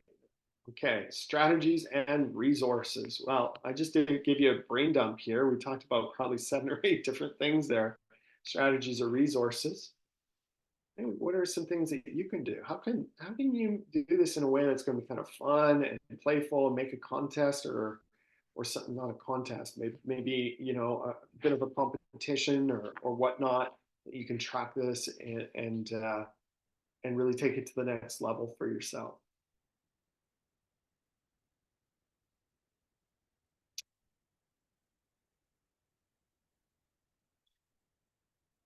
Okay.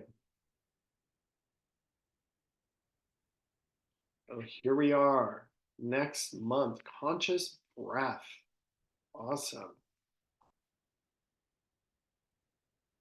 Okay, so who would like to read our next chapter? Whoever's got the energy ball, just take yourself off of mute. We'd love to hear your voice. I got it. Hello? Hi, Karen. Okay. The act of breathing is not the same as the art of breathing. Although breathing is automatic, the art of breathing can be consciously practiced and improved. That is, directing breathing rate, location, and depth. Pairing this with conscious awareness of your breath can be a powerful tool to relax the body and mind, increase energy levels, and further the body-mind connection. Breathing reduces stress, balances the nervous system, and increases oxygen levels. If you want to practice your art of breathing, attend one of our SRI, respiratory integration workshops. You did it. Awesome. Yay! Miss Heather, could you take us off screen share? And I'd like to be the speaker here for a moment. All right. So yeah, as we say, the act of breathing is different than the art of breathing. And so what we're saying there, obviously, we're all breathing every day. If we weren't, we'd be dead, right? But then there's also the artistry of breathing, which is where we're really working with our breath in a way to cause a shift in our physiology. And you know, the only problem with breath is they can't patent it, right? If they could, we'd be all hearing about it, right? Because breath truly is that powerful. And it's something that we all have access to. We can work with anytime, any place. And by changing the rhythm, how frequent we're breathing, okay, the depth, and we can also direct our breath into different places, can create a powerful state change in just a short period of time. And what I'd like to do is to take a moment and just to do this amongst us right now. You up for that? Participatory. Well done. Awesome. So we've been all sitting on our derrieres here for the last hour and a bit. Let's do some breathing. We're going to get some energy moving. And so let's do it. So first step, what we can do. Let's see. What I'd like to do is to find a spot on your body which might be holding you back. Maybe there's a place that feels tight. Maybe there's, a part of you that's feeling like, oh man, this is too overwhelming. I'm not going to do this, or something like that nature. So tune into your body. Maybe that's a knot in your gut where you're feeling tight, or maybe you're feeling your shoulders are kind of tight. Okay. So we're going to just tune into that first. And if you don't know where that is, just trust. And what you're going to do is you're going to put your hand on that spot. Okay. And we're going to actually do this as a standing exercise. So I'm going to stand up. It's going to be way more powerful if we do this standing. Excellent. So I encourage you to stand as well, participating. Excellent. Okay. And so one hand is going to go to that spot that's feeling tight, or maybe holding back, or lower energy, or maybe knotted up. Okay. So for me, that's going to be this spot here. Okay. So this is that spot that's kind of keeping us in our comfort zone, that's holding us back. And we're going to work with our breath here in a way to really help to rise above. Right? This is the year. This program here is going to be the catalyst that's going to set you on a new trajectory this year. And we're going to give you an opportunity right here, right now, to claim that. Okay, and it's going to take some energy. It's going to take some focus. If we come at this from a place of like, well, it was a good workshop, and I don't know, I learned a couple of things, and yeah, I think things are going to be different now. Change is not going to happen, right? But if we come at it from a higher energy state where we're vital and we're breathing and we're focused and we're like, no, this is the year. I'm going to make this happen, right? And we're really claiming this right here, right now, right? So let's do it. So one hand is going to go on your core where you're feeling you're blocked or being held back. Just trust where that spot might be. You might have a place on your backside Shelly, I see you kind of touching your backside. What I would encourage you to do is work from your front side as a correlate to that. Okay, it'll just be a little easier. Yeah, exactly. Okay. And so now with intention, you're accessing that spot in the back from the front. Okay, excellent. So this is my spot here. Okay, feet, we're going to have our feet about shoulder width apart. Okay, we're soft in the knees and we're pulling the energy up the spine from the feet. Okay. And then the breath pattern here we're going to work with is alternate nostril breathing. This is a fire breath. It's a phenomenal way of activating the brain, the left and the right hemisphere. Okay, we're bringing in lots of energy here and we're working with a quicker rhythm. We're in through the nose, out through the nose, and then we're going to shift our nostril in through the nose, out through the nose. Okay, so we can get started. In, out, switch, in, out.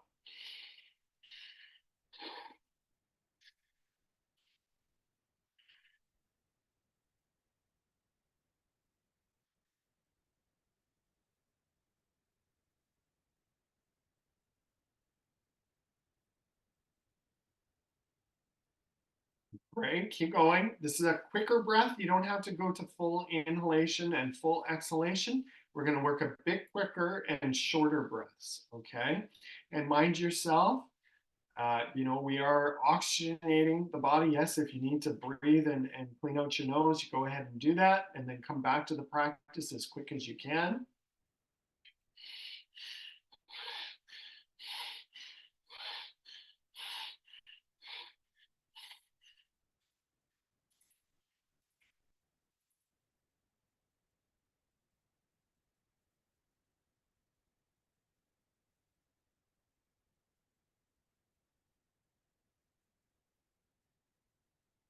Good, excellent. And then you can just pause.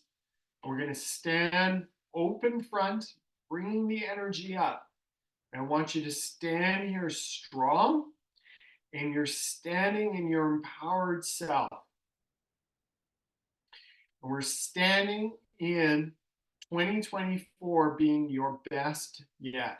You're bringing your best self forward in 2024. And right here, right now is the catalyst for that. Awesome. Excellent. Feel the energy pulling up the spine, opening across the heart, standing strong. Okay. We're going to go back to this one more time. We're going to go alternate nostril breathing.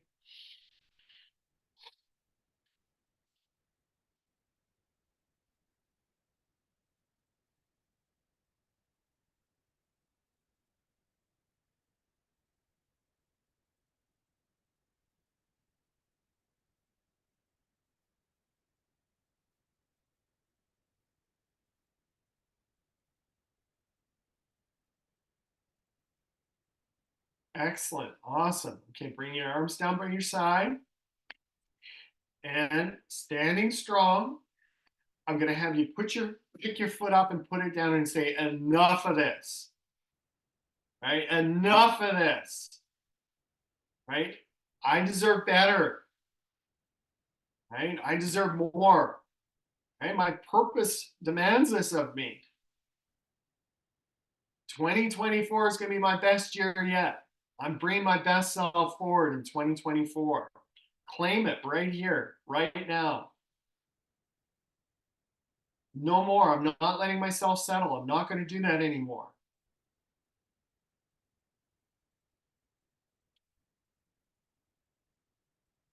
Awesome.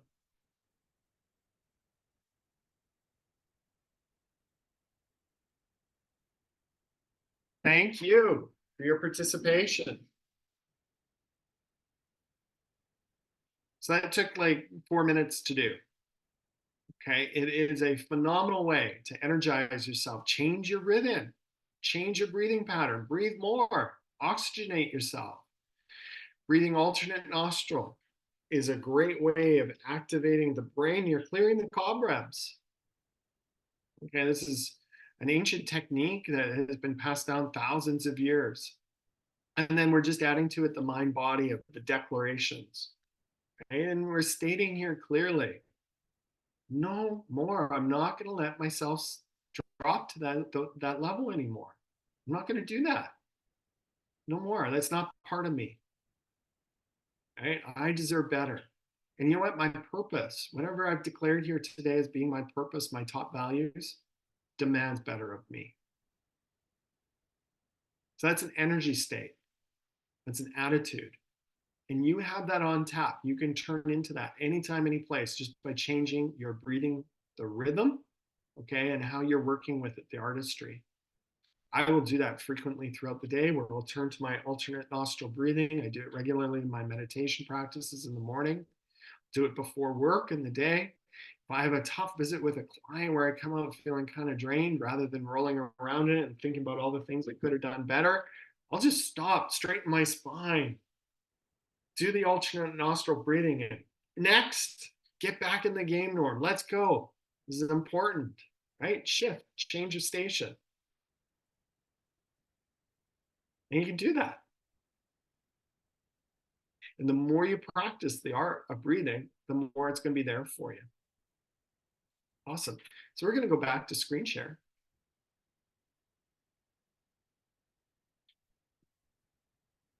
Thank you, Heather Lynn. All right. So, yeah. So intentions and goals. Now we're talking about conscious breath. How are you going to use your breath this year? And here it is, this resource that you have that's yours. It's a gift to you that you've got from the Creator. It's free. And you can access anytime, any place. How are you going to use that? So what are some intentions and goals? Maybe you really want to dive deeper with the SRI practices, right? Cool. We've got all sorts of resources for you. Many of them are free. Donald Epstein's put out so much material over the last couple of years around the SRI work, and a lot of that's free. He also has a deeper dive program you can invest in too, a 12-week journey where, my goodness, there must be about 30 or 40 hours of work. So if you're wanting to study with the master, I can direct you to that. There's some strategies and resources. Well, that might be the video series that we've created for you guys, or maybe the workbook, you want to work through that. Maybe the resources, you want to find an SRI partner, somebody who's going to go through the practices with you. Hey, what might be the resources for you? I'm going to start every morning by doing some of the stage 1 SRI, putting my hands on my body, connecting to each one of the spots, getting breath in, getting connected, centered in my body. You know what? That's how Donnie Epstein starts his day. I'm told that anyways. He starts by doing stage 1, the most foundational practice in the SRI work, which is around helping us to create more safety, connection, and to help release some of the suffering in our body and mind. So here's this enlightened master who starts every morning by clearing his suffering. The truth is we all have suffering. We all suffer. And he knows so well, if he does it in a more proactive, premeditated way, that he can clear it when he chooses, so it doesn't come up at a less opportune time, right? Very wise. Okay, excellent. So we're on the home stretch here, folks. Let's do it. So July, emotional and mental well-being. All right, so who would like to read July for us?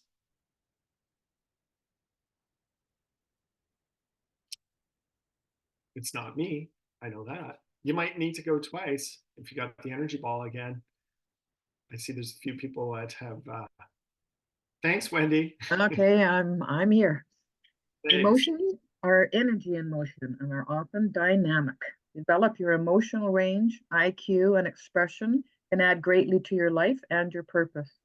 Your mind is a tool, and the more you use it, the more it grows. Use your mind for both simple tasks, for example, lists, schedules, and hobbies, and higher cerebral functions, for example, understanding complex maps of reality, philosophy, and learning new languages for optimal neuroplasticity.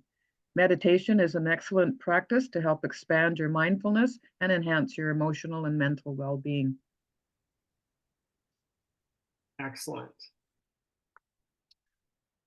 Yeah, so here we are. Emotions. There's the emotional guidance scale. It's a super helpful tool.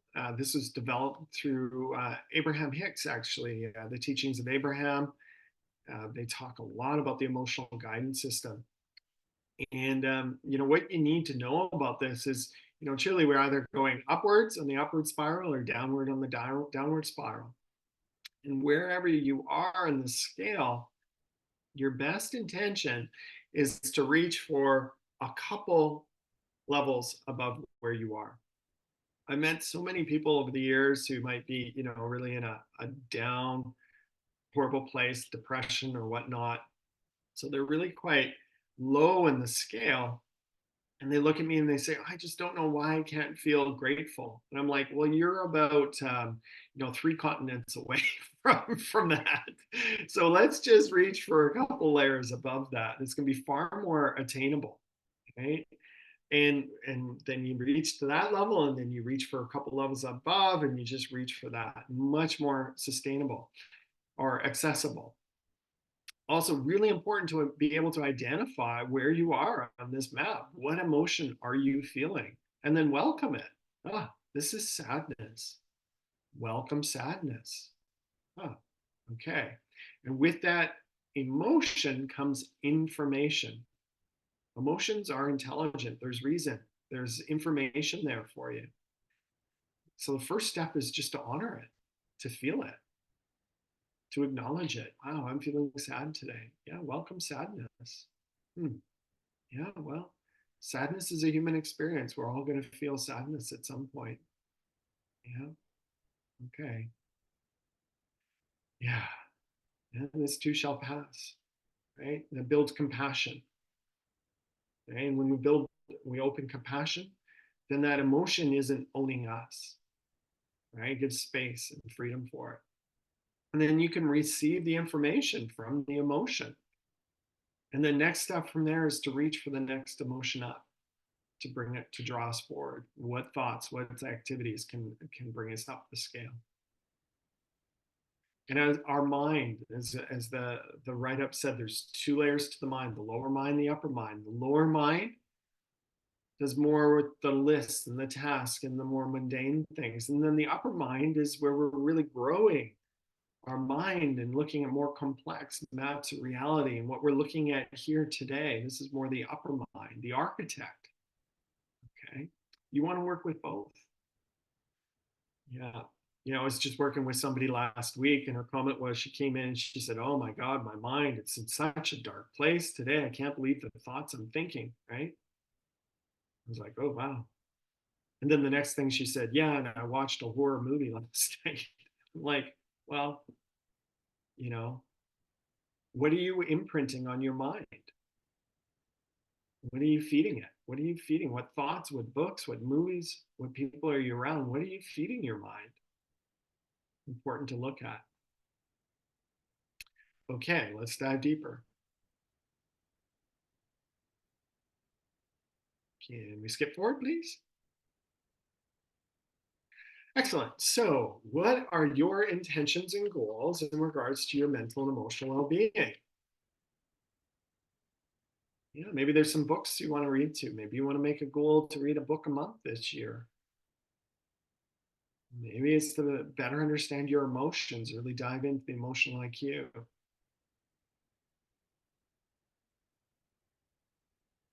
What strategies and resources do you have?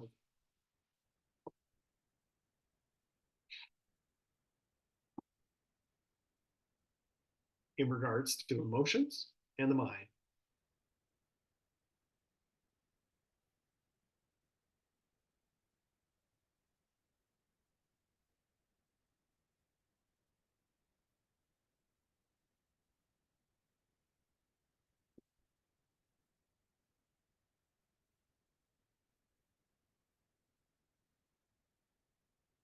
How can you grow your mind? That's what neuroplasticity is, right?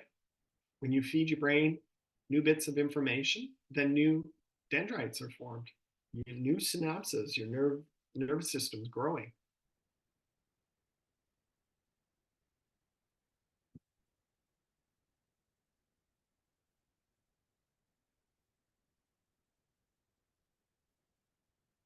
Okay, let's move on. August, rest and relaxation. Awesome. This is such an important chapter, for many of us in our modern world today. We're, going from one thing to the next and juggling work and career and studies and family. And then, oh my goodness, Dr. Norm's talking about these 12 essentials. Where am I ever going to have time for this? And I'm also going to say, and it's really important for rest and relaxation time too. This is probably an area that I up-leveled the most last year. And again, my motorcycle incident was just a fantastic teacher for this. And I learned how helpful just taking a 5 or 10-minute time out where I lie on either the chiropractic table or else on the bed, and I just do some deep shavasana or yoga nidra, mindfulness, where I just be with my breath. And I'll just take a time out. I'll just unplug and come to myself and just check in and see how I'm doing and how I can, what I need. Super helpful, rest and relaxation. Okay, so who would like to read this chapter? And I think we're on our second round for people to read. Heather, you could read one too if you'd like. Whoever has the energy ball, please take yourself off mute. Pre-sleep ritual. Go for it, Reed. Pre-sleep rituals, example prayer, gratitude, and journaling, and regular downtime throughout the day, example meditation and or visualization, are great ways to recharge, refocus, and resource. The majority of your healing is done at night for most of us. 6 to 8 hours of sleep is ideal. Regularity and consistency helps as we all have natural rhythms. Find and honor yours. Around 1/3 of your life, you are sleeping. Sleeping comfort is an individual choice. Support yourself through quality pillows, bedding, beds, and sleeping environment. Awesome. So we're a bit more focused here on our sleep and how we're nourishing ourselves through our sleep. Sometimes overlooked for people, and boy, oh boy, so important to get our good night's sleeps, and not just the bed, the pillows, our sleeping environment. I always know I get a better night's sleep when I'm sleeping on fresh sheets. I'm so fortunate to have a partner who washes our sheets regularly, and it just feels so much better. I get better night's sleep. Just feel so much more cozy in that. Also, the environment in our bedroom too, in your bedroom too, has a big influence on the quality of your sleep. So let's scan forward. Let's tune in here. So what are some goals for you around your sleep, rest and relaxation? What are some intentions and goals?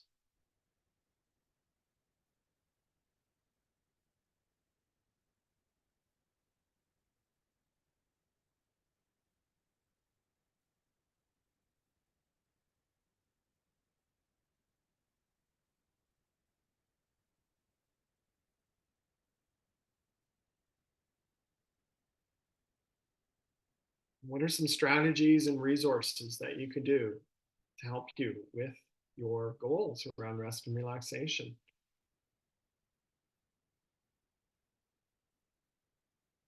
We spoke about journaling and gratitude prayer in the evening. Very helpful thing to do before we rest.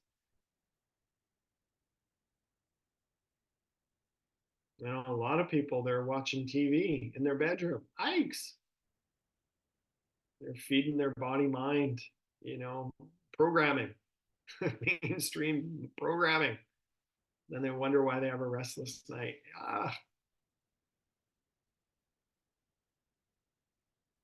So what are some strategies you can do to optimize your rest?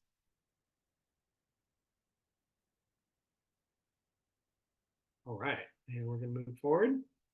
Thanks for bearing with us, folks. This is a meaty masterclass. Indeed, we're covering a lot, and it's going to be so valuable for your year ahead.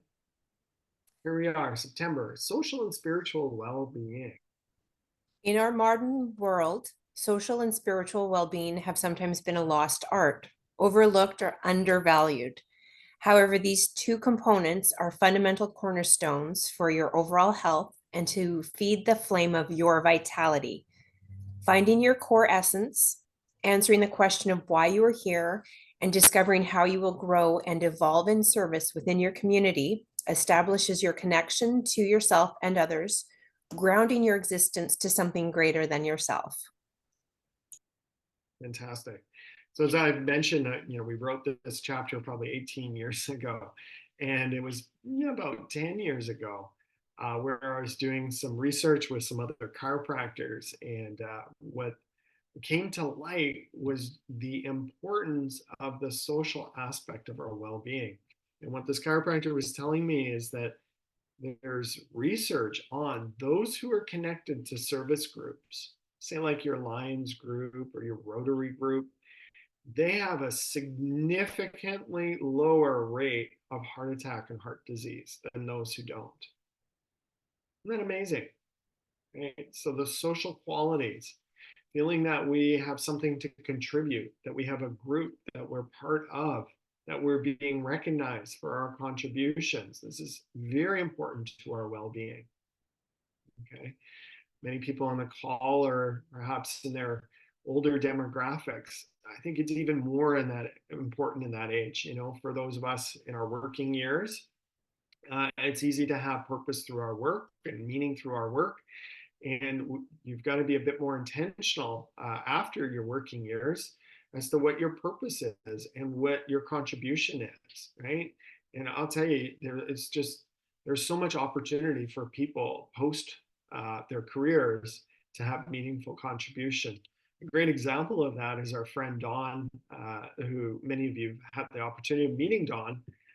Dawn is retired now, and we've just put her to work at the Lifehouse, and she finds so much meaning in coming and helping us here. And some days it's helping with maybe some of the kids who might need some extra attention while their parents are being adjusted. And so Dawn is running after the 4 or 5-year-old. Orion and Dawn have just a fantastic relationship together, and I just get such a kick of watching Dawn's white hair bouncing across our front lawn as she's running after Orion full tilt, trying to keep up to the man, And I think in our culture, it's just so silly that in the family structure that the parents in their busy lives and mom and dad both have jobs, then they take their child to daycare while their parents, the grandparents, are sitting at home bored watching TV, feeling like they have nothing to do with their lives. That just doesn't make sense to me, right? I think we've really got our family unit wrong, where I think that those who are post their working age and their older demographics, they have the most to contribute. They've got wisdom, life experience, and far more compassionate. They have, a lot to offer those children. And so, look within your life ways that you might be able to add more in your social and spiritual well-being, for sure. Awesome. Okay, let's flip the slide. So what are your intentions and goals?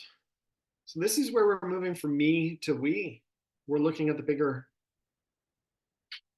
circle of life, not just on your well-being, but now how can you contribute to the well-being of your family, of your community?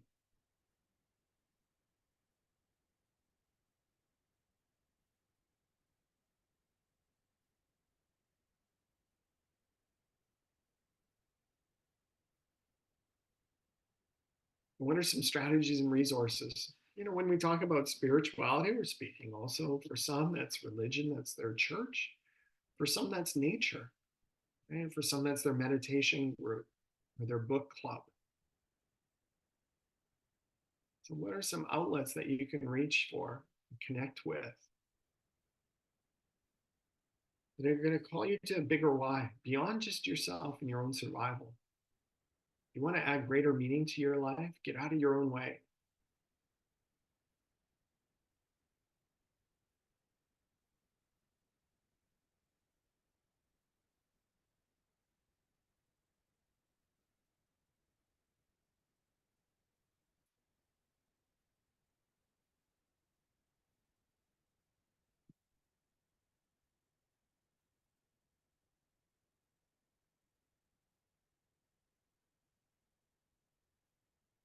All right, let's skip to our next chapter. Play and laughter. Oh my goodness, this was such a fun day. One of our practice members brought this baby goat to our practice. And yeah, if you want to ever hang around with a fun animal, try hanging around with a baby goat. They are fun. And this goat was so affectionate, just wanted to make friends. It was like half human, I swear to God. You know, the goat will come up and jump up on people, and not jump like, but jumping up onto their lap, wanting to be petted. Just so affectionate, a ton of fun. Uh, yeah, and animals really do know how to play, don't they? I mean, they are just phenomenal teachers for us, whether it's a goat or a dog or a puppy or a cat. I mean, they're fantastic teachers in play. Play and laughter. Awesome. All right, let's skip forward. And who would like to read our next chapter?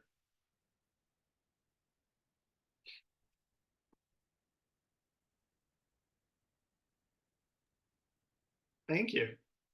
You can just take yourself off mute. We'd love to hear your voice.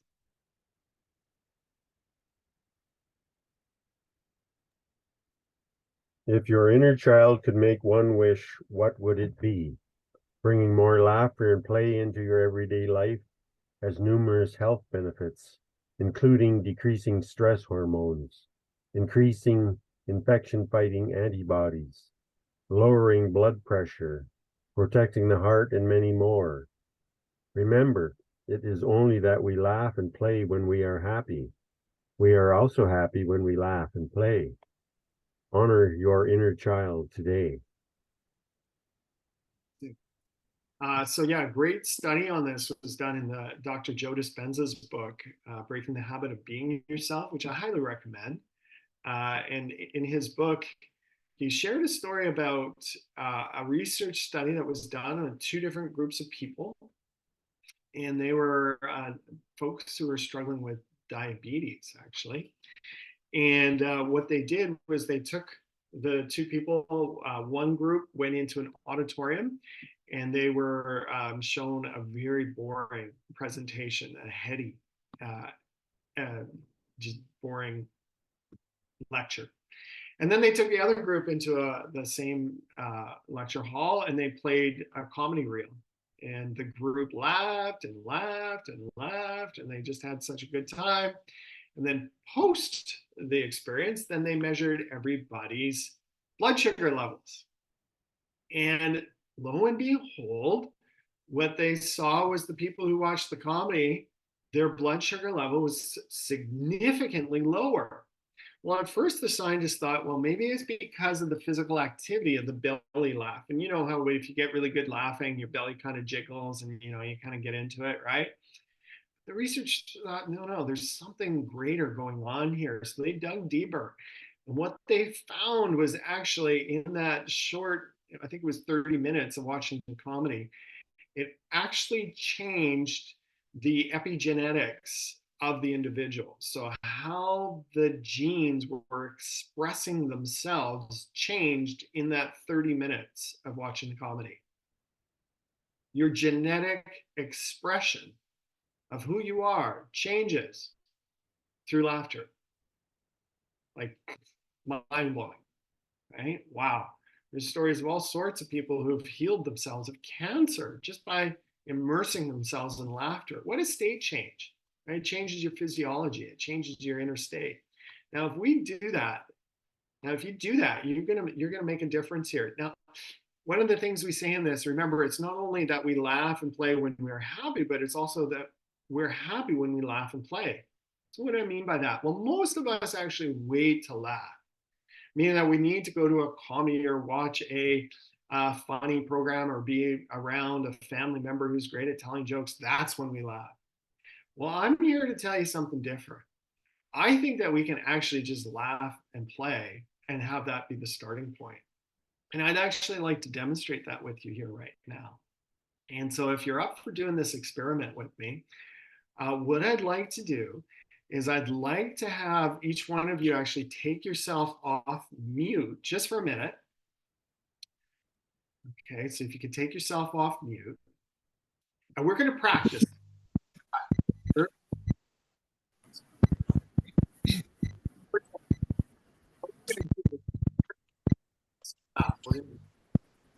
And so we're going to group. It's going to be the most out there, invigorating, and as anything we do. Norm, your instructions were very garbled with everybody on off mute. And why don't everybody mute? Second, instructions, and then we'll go.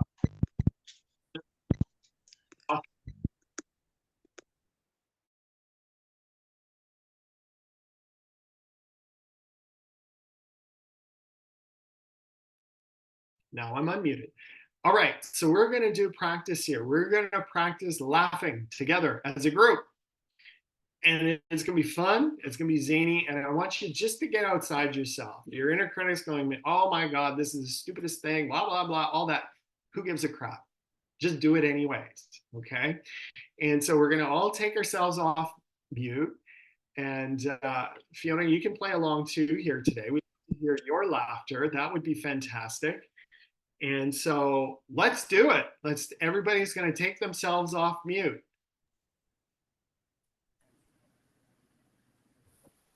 Awesome. Everybody's on. Except for Rachel, we need to hear your laughter too, Rachel. Awesome. Everybody's on except for the unknown. I don't know who that is. All right. So,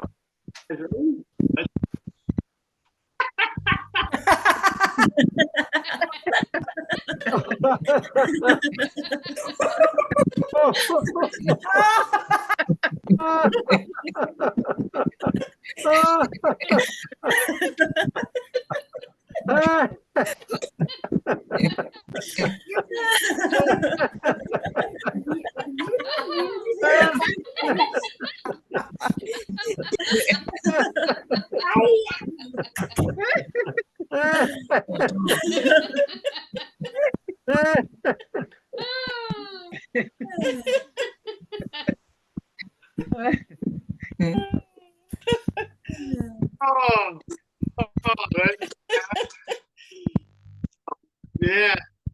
Woo. All right. So now what I'd like you to do is to check inside and notice your inner state.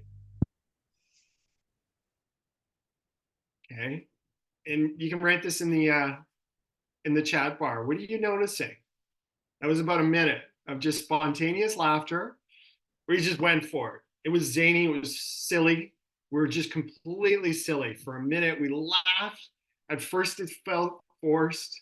After a while, it kind of got fun, and then it got just totally ridiculous, didn't it? Oh my goodness. I couldn't stop at one point. That was great.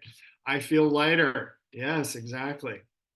I feel energized. I feel a change in my own physiology just from that. Excellent. Yeah, an energy release, my chest and my brain, right? Eyes watered up. Yeah, exactly. Right? Yeah, I feel lighter as well. I'm still smiling, right? They say that when we smile, it changes our biochemistry on the inside. It does. It changes our biochemistry just through a smile, right? And what if you were to find a friend in your life who you can do that on a regular basis, that you can just phone up and just laugh? You know, I had this one client for years. She worked in a very high stress work environment. She was at a print house in a printing industry. And so it was just go, go, go, go, go all day long, all day long. And her boss was a really tough man to work with. And she was like on the point of a mental breakdown, very high stress load. And we taught her this laughing exercise. And I kid you not, what she would do is when, you know, it was at the really the peak of the stress moment at work, she would take herself to the bathroom, she'd close the door, she'd turn to the mirror, and she'd just start laughing. And she'd laugh and she'd laugh and she'd laugh for a minute or two. She'd clear senses, and then she'd go back to work, right? How quickly we can change our state, right? Now, your ego doesn't want to do that, of course. Your ego is like, yeah, but today's not a good day, right? I'm sad today, or I'm this today, or whatever, or yeah, upset about this or that, right? Or so our ego loves to hang on to those moods. And what I'm speaking to is your transcended self here, right? The part of you that can overcome your moods, that can create a powerful state change, an emotional state, and just laugh for the sake of laughing. How much fun is that? I had a riot. So thank you for going for it, for playing full out. Ton of fun. Okay, couple more here. Let's go for it. Okay, so October. So intention and goals. So what are your intentions and goals around play and laughter? How can you add more play and laughter in your life? Here's a hint. What did you love doing as a kid? What was a ton of fun to do while you were a kid? Very good. And then add to that just a couple of strategies and resources. Now, there could be people in your life, maybe books or movies or activities. Laughter yoga is a great resource. You can find stuff online as well. There's some great activities to laugh with online. I'm going to give you a couple minutes with that. I'll be right back.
Okay.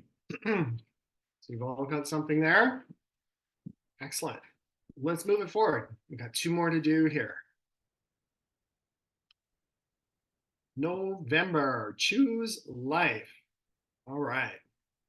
So this chapter came into practice. I knew that when we were putting this all together that we needed to have a chapter on addictions. Addictions are something that pretty much all of us bump up against at times. And I really don't think it's a question of like whether you're an addict or not. That's so binary. But really, where in the spectrum of addiction do you find yourself? And with that, what I began to see was so addictions are really the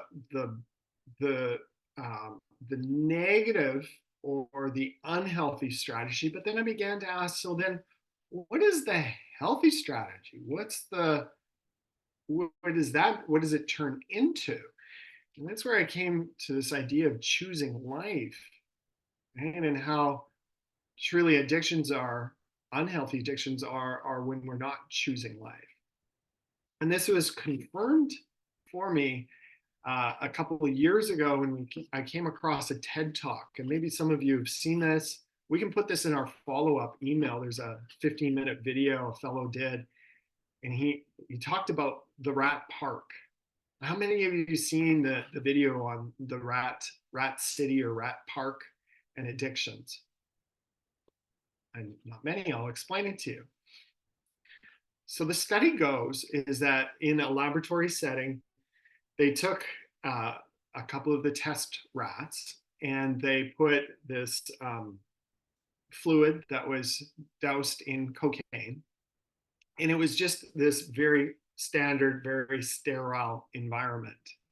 And what they saw was, lo and behold, the rats, they started drinking the water. Oh, and they had the choice between the water and the water with the cocaine. And what they noticed, oh, yeah, sure enough, they started drinking the water with the cocaine, and then they, really got into this addictive thing. And the rats just kept going back to the water with the cocaine.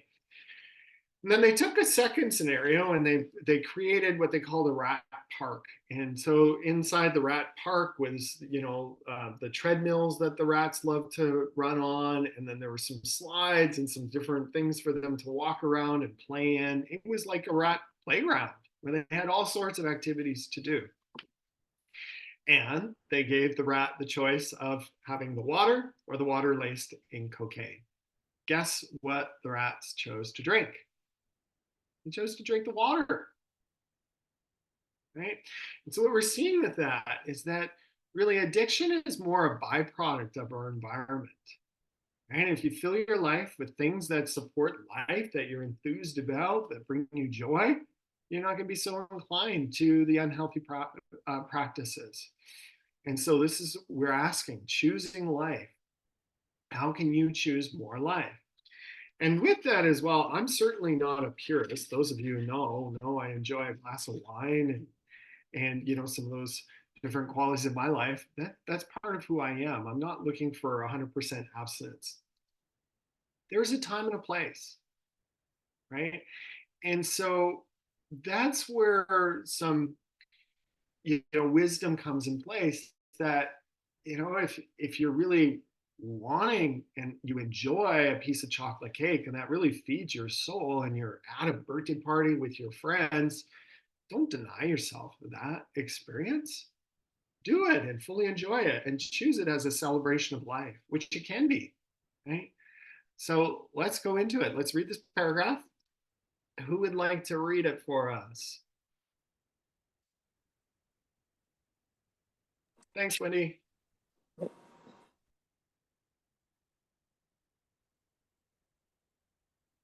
Oh, I think Wendy wants to read it, but she's on mute. Thank you. Okay. Wasn't planning on reading it, but I guess I am now. I'll choose it. We all know that there are a number of behaviors that are harmful to our being, and many that we do to avoid life. Human beings have a natural and innate need to bond. When we're happy and healthy, we'll bond and connect with each other and vice versa. When we are not connected, we reach for something else for some sense of relief and connection. When smoking, drugs, food, sex, TV, gambling, etc. become addictions, they are detours from our path. Understand your addictions, potential addictions, and unhealthy habits so you can recognize moments before you choose. A great question to ask yourself is, how can I choose life in this moment? Your next action will be more in alignment with your highest good. Excellent. Okay, so choosing life. Yeah, good one. Consciously choosing your celebrations, ways of rewarding yourself.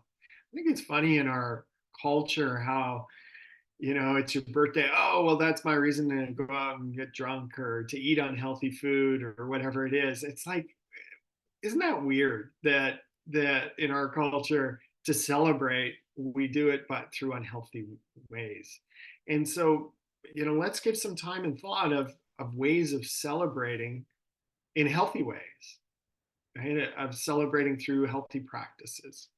And so let's flip the slide. Awesome. What are some intentions and goals that you have around our Choose Life section?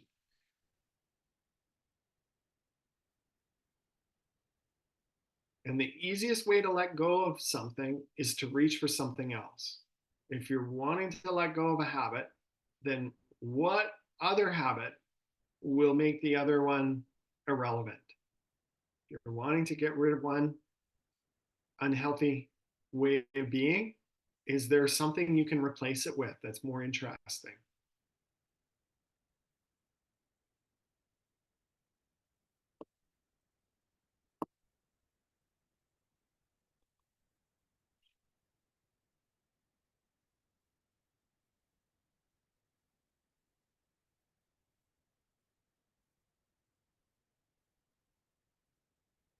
And what strategies and resources do you have to choose life, to celebrate life?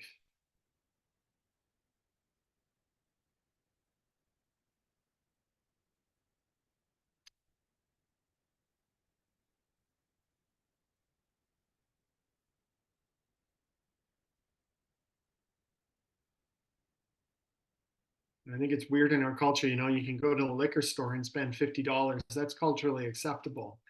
But then people will complain about the price of organic food. Huh, that's weird. Right? And so let's look at where we're investing our money and our resources. Are there ways that you can choose life, to celebrate life in more healthy ways?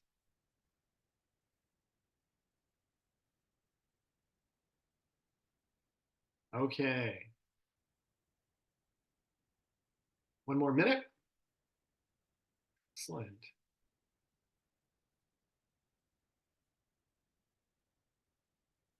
Okay, we have one more to do here. Karen, do you want to read this one?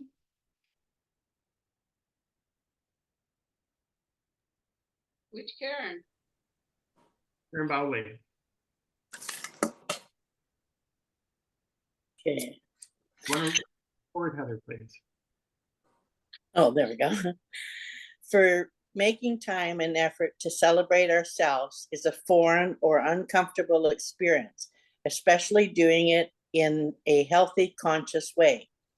Use this month to observe the changes you have made, the insights you have gleaned, the healing that has occurred, and your health that has improved. Also note what's missing, or what was missing. What do you want more or less of?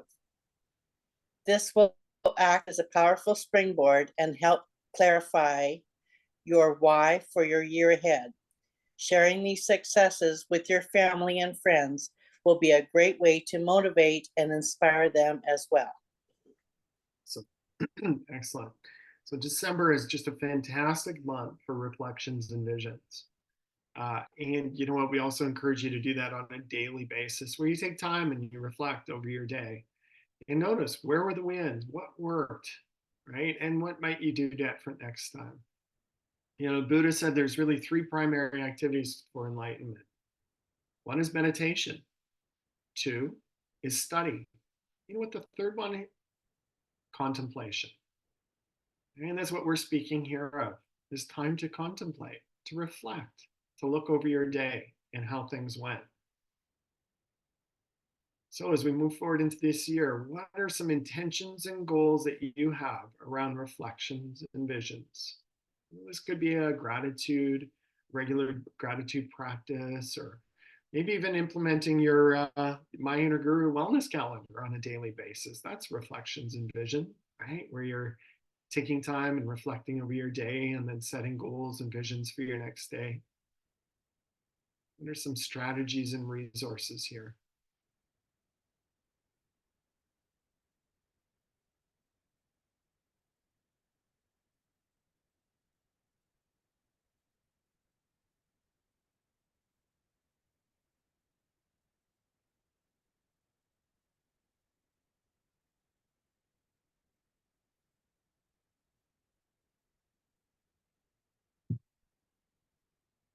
And you know, when we create our goals, you know, a miss for a lot of people is they go through a process like this and they create some goals and then they put it in a book and they put the book on the shelf. Where this really comes into play is when you can reinforce that you can go back and look through what your goals were. You can track your progress. You can see where the wins were and what, you know, and you might need to improve on. That's where you really get value in this. So this is not something that we just leave till December. This is something we're going to do on a daily basis, right? Again, that's that contemplation piece. Fantastic. Okay, so now we're going to pull this all together. So what we've created for you is a structure to look big picture at the holistic elements, the essentials for a healthy you. Now we've created a structure here for you to use to take some inventory so you can keep track of these different areas. So we're going to just take a moment here. We're on January and you're going to find that in your calendar. I think it's the first quarter. So after the first 4 months, you'll find this. So if you go to your calendar and just flip past February, March, April. Yeah, just after April, you're going to find this checklist.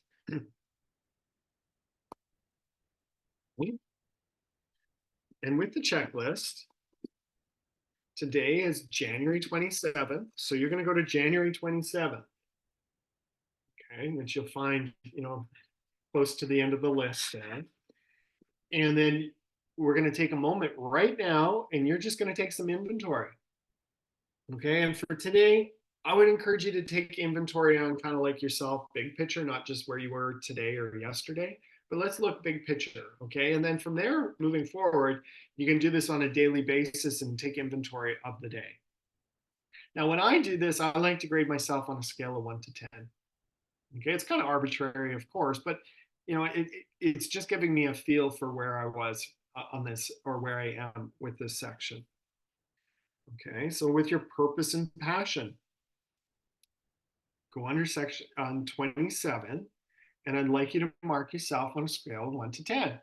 So big picture in your life. Do you feel like you're on purpose? You know what your purpose is clearly defined, and you're living your life according to that purpose, and you're juicing yourself through your passion? Or do you feel like things, oh, I'm not even sure what my purpose is? Scale of 1 to 10. Okay, next is core, the health of your spine and your nervous system, your center. Scale of 1 to 10. Where do you see yourself with this? Okay. Next is nutrition and nourishment. Again, scale of 1 to 10. Where do you see yourself?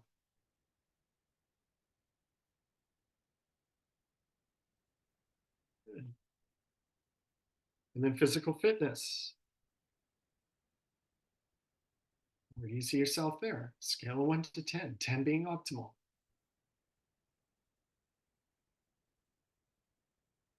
And just trust yourself. You don't have to take hours with this. Really, this checklist you can do in about 3 or 4 minutes.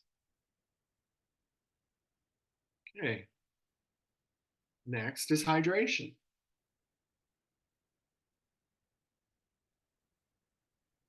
Karen, you're going to get bonus marks here. Yeah, exactly. Awesome. 10, maybe 11. You can give yourself 11 if you want. Excellent. Next is breath, conscious breath. Scale of 1 to 10. Where do you see yourself? Ooh, shoot, I didn't even think about my breathing yesterday. Oh my goodness. Wow, I did some SRI practice. Good on you. Where are you?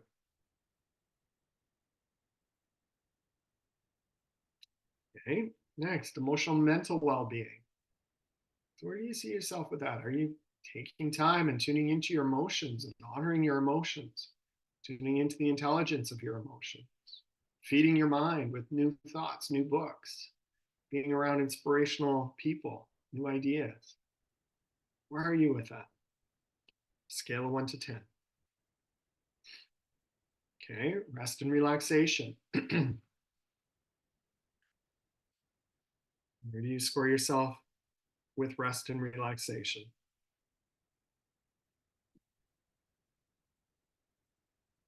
Social and spiritual well-being. Where do you see yourself there? Scale of 1 to 10. Play and laughter. Boy, oh boy, with the laughter we did today. That was good. That was good. Yeah, I think we all bumped up our play and laughter section just for that exercise, eh? Awesome. Choose life. Scale of 1 to 10. Where do you see yourself? Okay. And then reflections and vision.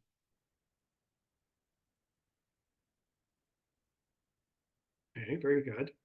Now, what I do at the bottom of each day, and the chart looks a little different, but I tally it up every day. So I just add up all those numbers.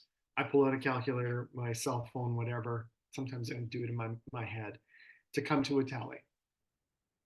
Now, I will tell you, once you get good at this, it really only takes 2 or 3 minutes. Okay.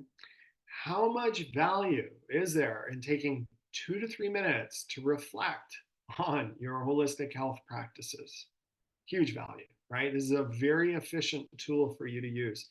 Many of my clients over the years who have put their calendar on their bedside, and this is just part of their practice at the end of the day. They just have a check-in. Oh man, water, I didn't even do that today. Yikes, I've got to make a point of that. I'm going to go get a glass of water right now, right?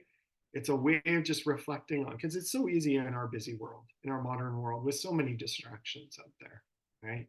Family and work and everything else that's going on, to forget about ourselves and our practices. So it's an easy way to come back and to reflect, to keep track of. The point system, sure, that's important, and you can make games with that. I certainly do at times. I'll make it a goal on a weekend. Okay, I really want to hit this score or whatever. Some days I'm like, okay, my goal is to do 20 healthy practices today, which is a lot. It might seem like a lot, but once you get into it, it's like it can really be done. The practice of it is where you're going to get the most value, though. The practice of coming back to the checklist and filling out the checklist and being reminded about the top 12, being reminded about your purpose, coming back to this over and over again as a daily practice. That's where you're going to get the most value in all of this. Okay, cool. Now, this might seem like a lot at this point. It is in a way. I'm going to share with you, some secrets on how to accomplish this in our finite amount of time. In that, we'll just pause on this for a sec. Actually, let me see. Yeah, I think we can take it off screen share at this point.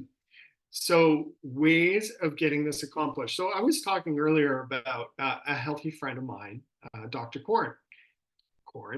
He's a friend of mine as well. He's a naturopath. He's also very health-minded. So one of the practices that Corin and I have is often on the weekends, we'll go out and we'll spend some time together. Through the summer, we'll play tennis. Through the winter, we'll go for a walk. We'll go for a steam, something like that, go for a healthy lunch. Now, Corin is also one of the more intelligent people that I know. He knows biochemistry, he knows nutrition, he knows holistic supplements inside and out, right? He's a naturopath. So I always show up with my walk and I've got like 2 or 3 good questions for him of things that I'm wanting to know more about, vitamins, or I've got this client who's got this going on. So I pick his brain. Okay. During that walk, we often also carry water with us, right? So in an hour-long walk with Corin, I am getting my social needs met, water, mental, emotional. I'm getting new thoughts. I'm speaking with somebody who's smarter than me. I'm learning new ideas, exercise. Sometimes we even get in some laughter and play too, right? I'm ticking off 5 of those boxes in 1 hour through one outing with a friend. Okay. So this is where you can get, when you start knowing these practices, you can link them, you can fold them in amongst themselves. Okay. I'll often be like, okay, I've got to do that. I've got to clean the, I did this over the Christmas month. I was painting in the kitchen. We're doing kitchen renovations. And I was like, okay, how can I optimize this time? I can listen to a podcast while I'm painting. Okay. So it's like, well, I had this duty to do, but now I'm going to get my mental, emotional, I'm going to feed my brain with some new thoughts through this podcast. So there's all sorts of different ways. You can drink water while you're driving. Oh, I'm going on a trip. Well, it's going to be a 2-hour drive. What can I do on that trip? Well, I'm going to bring my water bottle with me and I'm going to, get a liter of water in that during that time. Right? So you can be really strategic about how you're implementing this and start to fold them over to be more efficient and tackle many in one outing. See where we're going with that? Awesome. Excellent. Okay. So we have more for you. There's always more. If you know me, you'll know that there's always more. We have more for you. This was a start. And, I hope you had a great time today. We covered a lot. And you're leaving with a clear identification of your values. And it's really an unveiling because those values are intrinsic. They're already within you. We just help to bring a mirror here today to help you see yourself, to reflect upon you what is most important to you. And then we went through all these 12 different ingredients of holistic health from there. And you've identified some top priorities, some goals, some intentions for the year. That's fantastic. And then you've got a checklist that you can revisit now tomorrow, right? You're going to do that maybe even later today. You can go back to the checklist and then you're going to do that on a regular basis. It's fantastic. Now, a great way to add more kind of depth and meaning, we did this a little bit today in that we looked at how the healthy practices, how they can implement your top values. That's where we start to link, and you're building a neural net to hardwire in your brain why drinking water can actually support you in your top value of, say, your family and friends, right? Or how nutrition can support you at that. And the more we can link that, the stronger our neural net will be, and the more leverage we'll have to follow through with what it is that we're intending to do. We're really wanting to come to break through some of the hardwiring of the old habits. And the way to do that is to building new connections and deepening our neural net. So we have a very powerful linking exercise that we're going to share with you in our follow-up email. And it's a mind mapping exercise where we're going to have you look at your hologram of life, which is the 7 main areas of your life. And we're going to link that through your top values and how your health habits really impact all of those areas. When I first did this, I did it on I have a big canvas on my wall in my office upstairs. The canvas board is probably 12 feet by 10 feet kind of thing. It's like the height and width of the wall. And I took a marker and I just drew this big map out of how health impacts all the different domains of my life and how it impacts my top values. It was a powerful, powerful tool to do. I highly encourage you to do that. You can do it on a poster board or something of that nature. And Dr. Tom's going to walk you through it. Now, in the example he gives, he's actually doing it with money, but we're going to change money for health. Okay, so same exercise. So that's there for you. So that's the follow-up piece for you. And then lastly, second last, I want to just thank you all for showing up here today and hanging with me. My God, this has been 2.5 hours. That's amazing. And you're still here present, smiling. You're not even asleep. You're smiling, engaged, right? And you participated fully. That's phenomenal. Truly is. And it just shows you how much, this is really important to you, that you were willing to show up and do the work. And, from my soul, I want to thank you, because one of my top values is contribution, is making a difference in people's lives. And so thank you for helping me fulfill my values today. I'm going to leave today really feeling full from our activities. And I'll tell you, it would have never been as much fun if it was just me and Heather Lynn here on the Zoom call. As much as I love Heather, but no, it was way more fun having your smiling faces participate.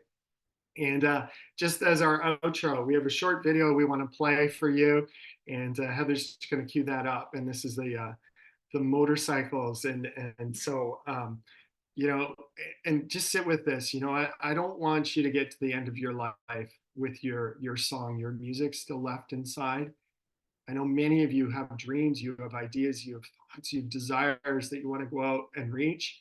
And may today be a catalyst, a wake-up call to really ignite in you, an opportunity and the energy to go after it. Okay, excellent. So we'll just play this short video, and thank you all for being here today. Thanks so much. All right, I teared up. I love it.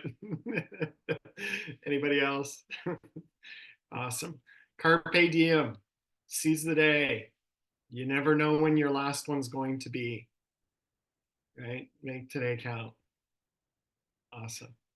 Okay, appreciate you all. Thanks for showing up and doing the work. We'll see you on the tables next time.